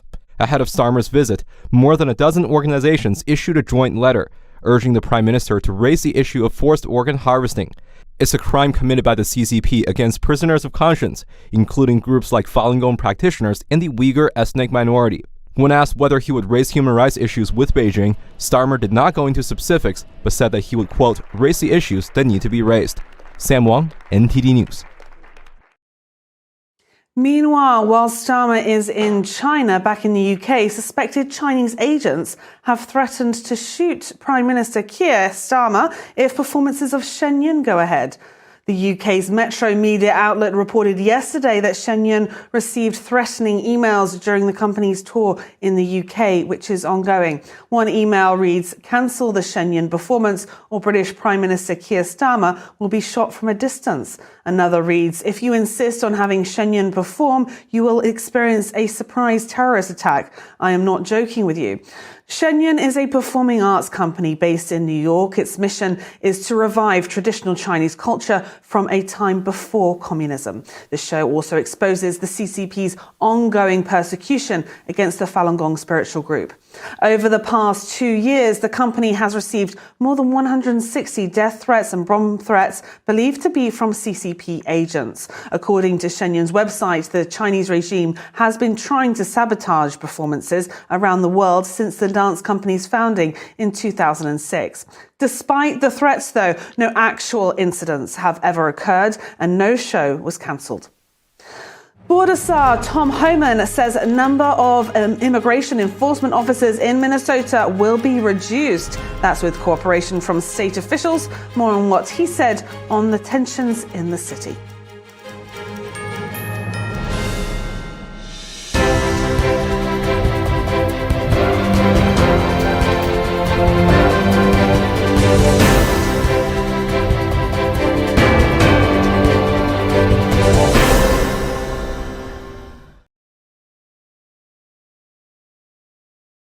I go by Jackie. I'm 44 years old. I had 3 kids at the time and single mother. I was working 60 hours a week. Still couldn't pay the bills. Skip meals so that they could eat. It's been hard because one thing falls into place, 10 things fall out of place. You know, I just can't do this alone and make it work. 1 in 5 children face hunger in America, and food costs are rising. But everyone needs nourishing food to thrive. And they can when we work together so our neighbors can feed their families. Call or go online right now to join Feeding America with your gift of just $19 a month, only 63 cents a day. Together, thanks to a nationwide network of food banks, dedicated volunteers, and the monthly support of people like you, we can fill plates with nutritious food for families across America. One day my mother came over to my house and said, "There's a meeting at the pantry." I said, "Okay." And I went. There were some ladies in there. They were from the food bank. They asked several questions. Some of those were about me and my story, but it helped me to open up a little bit. We're getting closer to the day when no one in America faces hunger, but we can't do it without you. Call or go online now. Visit helpfeedingamerica.org and give $19 a month, just 63 cents a day. 98% of donations go directly to help millions of people facing hunger, from coast to coast and in your own community. And when you give by credit card, we'll send you this exclusive canvas grocery bag to show you are a part of a movement of supporters working together to help end hunger. I have people that I can trust. I have hope. Please call now or make your monthly donation at helpfeedingamerica.org, and your gift can double in impact. My mom and dad were traditional Asian parents. Now my father would go to work before I woke up in the morning, and then he would come home too tired to play with me.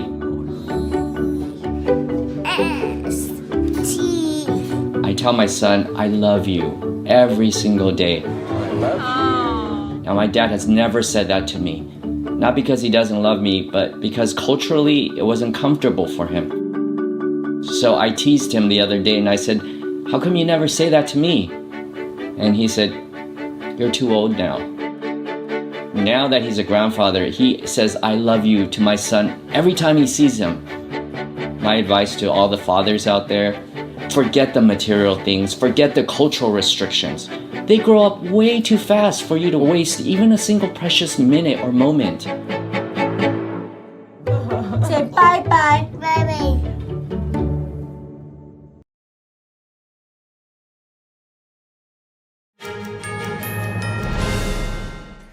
Bipartisan senators blocked a large spending bill today as talks continue to avoid a partial government shutdown that could happen by the week's end. 7 Republican senators joined Democrats to block the measure in a 45-55 vote. Senate Majority Leader John Thune changed his vote to no to delay the bill for a later vote.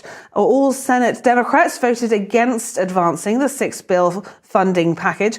They want changes to U.S. immigration and customs enforcement policies amid tensions in Minnesota. Democrats are demanding that Republican leaders and the White House agree to separate funding for the Department of Homeland Security from the rest of the package. If a deal is reached, the revised bill needs approval by both chambers.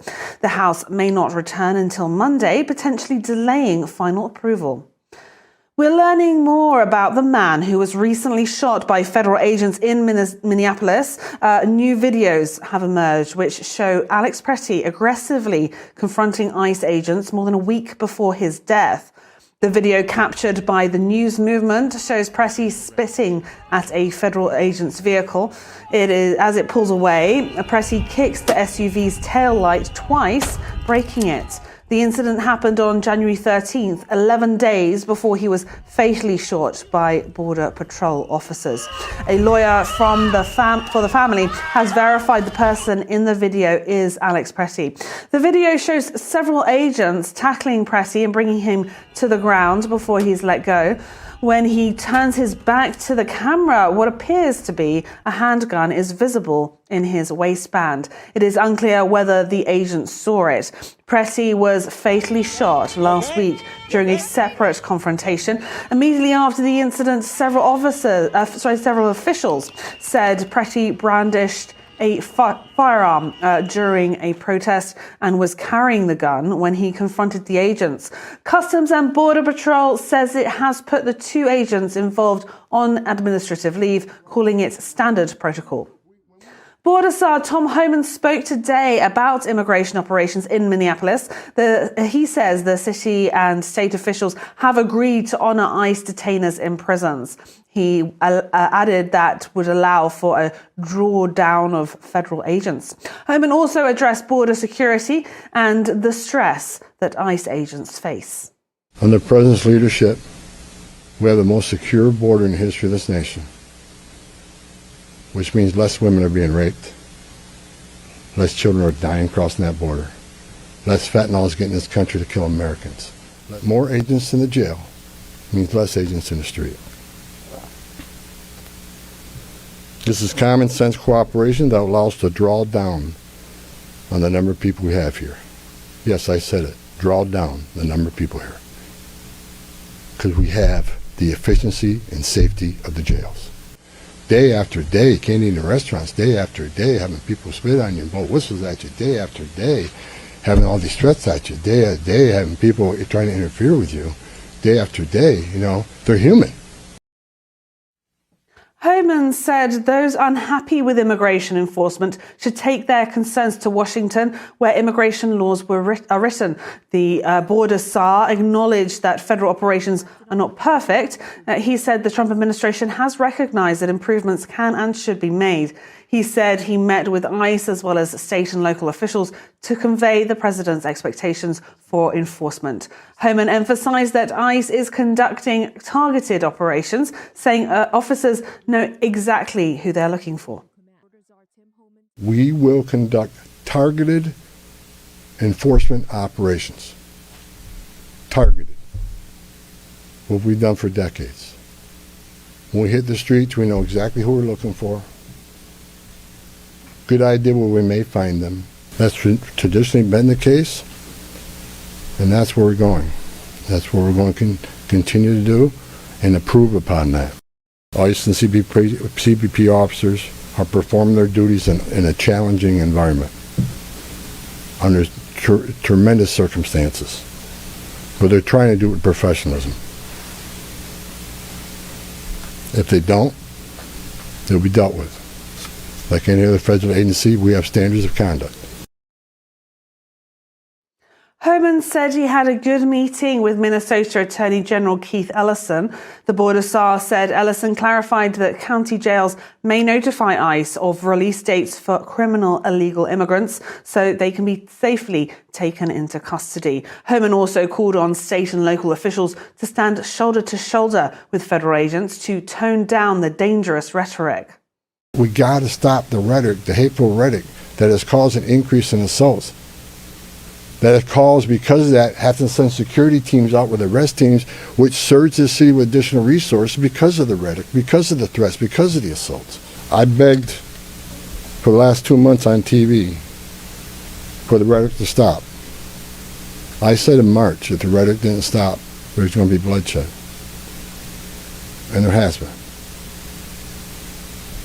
I wish I wasn't right. Prioritization are going to be criminal aliens, public safety threats, and national security threats, the organization and the funding of the attacks on ICE. I'm not going to answer a lot about that because I'm not going to show our hand, but they'll be held accountable. Justice is coming. Homan also warned that weak border enforcement sends a message encouraging illegal immigration, increasing deaths, trafficking, and a strain on Border Patrol resources. Homan also addressed protesters. He said he supports First Amendment rights and appealed to those voicing concerns to keep it peaceful. He also said there will be zero tolerance for threats against law enforcement officers, assaults on agents, and interference with enforcement operations. Minneapolis Mayor Jacob Fry is traveling to Washington, D.C. today. He will attend the U.S. Conference of Mayors. Fry says Minneapolis has seen one of the largest federal immigration deployments. He says it must not spread to other cities. He will also take part in talks on how cities can work together to keep communities safe. A Somali-American woman has been arrested in Minneapolis. 23-year-old Nazra Ahmed was among 16 people taken into custody, accused of assaulting or impeding federal law enforcement during a riot. Ahmed went viral earlier this month after a news conference where she compared Somali-American identity to a mix she called bananas and rice.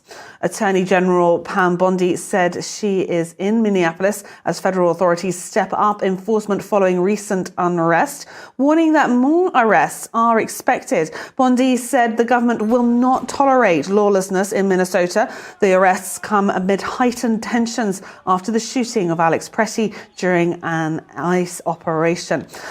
Federal officials say protecting agents has become a top priority as protests continue. Minnesota Governor Tim Walz said in an interview yesterday that he would never again run for office. Walz is currently serving his second term as governor of Minnesota. He was first elected in 2018 after serving 6 terms in the U.S. House of Representatives. The Trump administration has recently singled out Walz and Minnesota over allegations of massive fraud in the state. And Senator Amy Klobuchar said today she is running for governor of Minnesota. In her campaign announcement, the Senate Democrat vowed to challenge President Trump and his administration's immigration enforcement efforts. She also said that Minnesota has been through a lot. In a video posted on X, she pointed to this month's fatal shootings in Minneapolis, the assassination of a state legislator, and a school shooting. Klobuchar did not address the ongoing investigations into widespread fraud in her state. Several Republicans are running for the GOP nomination, including My Pillow founder Mike Lindell and Minnesota House Speaker Lisa DeMuth. Senator Susan Collins says enhanced ICE operations in Maine have ended. The move comes just over a week after federal officials launched what was called Operation Catch of the Day. In an earlier morning statement, Maine's senior senator said the decision followed several conversations with Homeland Security Secretary Kristi Noem. Collins says DHS does not confirm enforcement activity, but commented that there are currently no ongoing or planned large-scale ICE operations in the state. The intensified effort was aimed at targeting what officials described as the worst of the worst. It led to more than 200 arrests. Collins said ICE and Border Patrol will continue normal operations in Maine. A federal appeals court says ending temporary protected status for Haitians and Venezuelans in the U.S. was illegal. It says Homeland Security Secretary Kristi Noem exceeded her authority with the terminations. The appellate panel says she tried to override the power of Congress. The ruling upholds a lower court decision. Noem argues conditions have improved in the two countries, so that TPS designations are no longer necessary. Haitians got temporary protected status after a catastrophic earthquake in 2010. The U.S. gave Venezuelans TPS due to the economic and political crisis in that country. We're moving on to the weather now, where the cold isn't expected to let up anytime soon, unfortunately. The National Weather Service is warning of dangerously cold temperatures across the eastern US starting tonight. The extreme cold snap is expected to be one of the longest in decades. The bitter cold is predicted to extend into next week with a fresh surge of frigid air. Forecasters warn daily minimums could be broken across the region. Weather models show a low pressure system of the Carolinas could develop into a bomb cyclone this weekend. Parts of the southeast could start accumulating snow this Saturday. Further inland, Mississippi and Tennessee, the situation is growing more dire after days of icy weather and power outages. Many of these areas are not equipped for this kind of cold. Dispatchers are fielding calls for medication and oxygen, while troopers are conducting welfare checks on people who haven't been heard from in days. The FBI executed a search warrant yesterday at a Fulton County elections office outside Atlanta. The search comes amid ongoing scrutiny of Fulton County's handling of the 2020 presidential election. President Trump has long argued that election improprieties in Georgia contributed to his loss in the state. Last month, the Department of Justice filed a lawsuit against Fulton County seeking access to voting records from the 2020 election. County officials had previously said records were under seal and could not be released without a court order. The lawsuit stems from a July resolution passed by Georgia's State Election Board, which called on the state attorney general to ensure compliance with voting transparency requirements. President Trump has chosen a head for the Justice Department's new dedicated fraud enforcement division. The president yesterday nominated Colin McDonald as the division's first assistant attorney general. In a Truth Social post yesterday, Trump said McDonald is a tough, smart, and highly respected American first federal prosecutor. McDonald has worked as an associate deputy attorney general since last year. Before that, he worked under Deputy AG Todd Blanche. In a post on X yesterday, Blanche called McDonald a rock star who was instrumental in helping make America safe again. Earlier this month, Trump said the newly created division was created to combat the pervasive problem of fraud by enforcing federal law against fraud schemes across the country. The division will enforce criminal and civil laws against fraud targeting federal government programs, federally funded benefits, businesses, non-profits, and private citizens nationwide. Its creation comes after the Department of Justice uncovered alleged fraud schemes in Minnesota worth billions of dollars. And stay tuned for NTD Newsroom right after this break.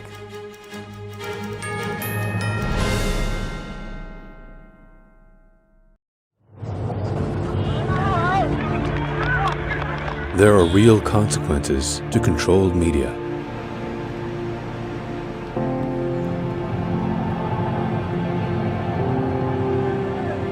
And NTD's founders know them firsthand. Our freedom of thought is the price. This is the lesson that guides us in everything we do. So there's the tear gas there. We know the value of a free society. And we take seriously the responsibility to preserve it. We are NTD.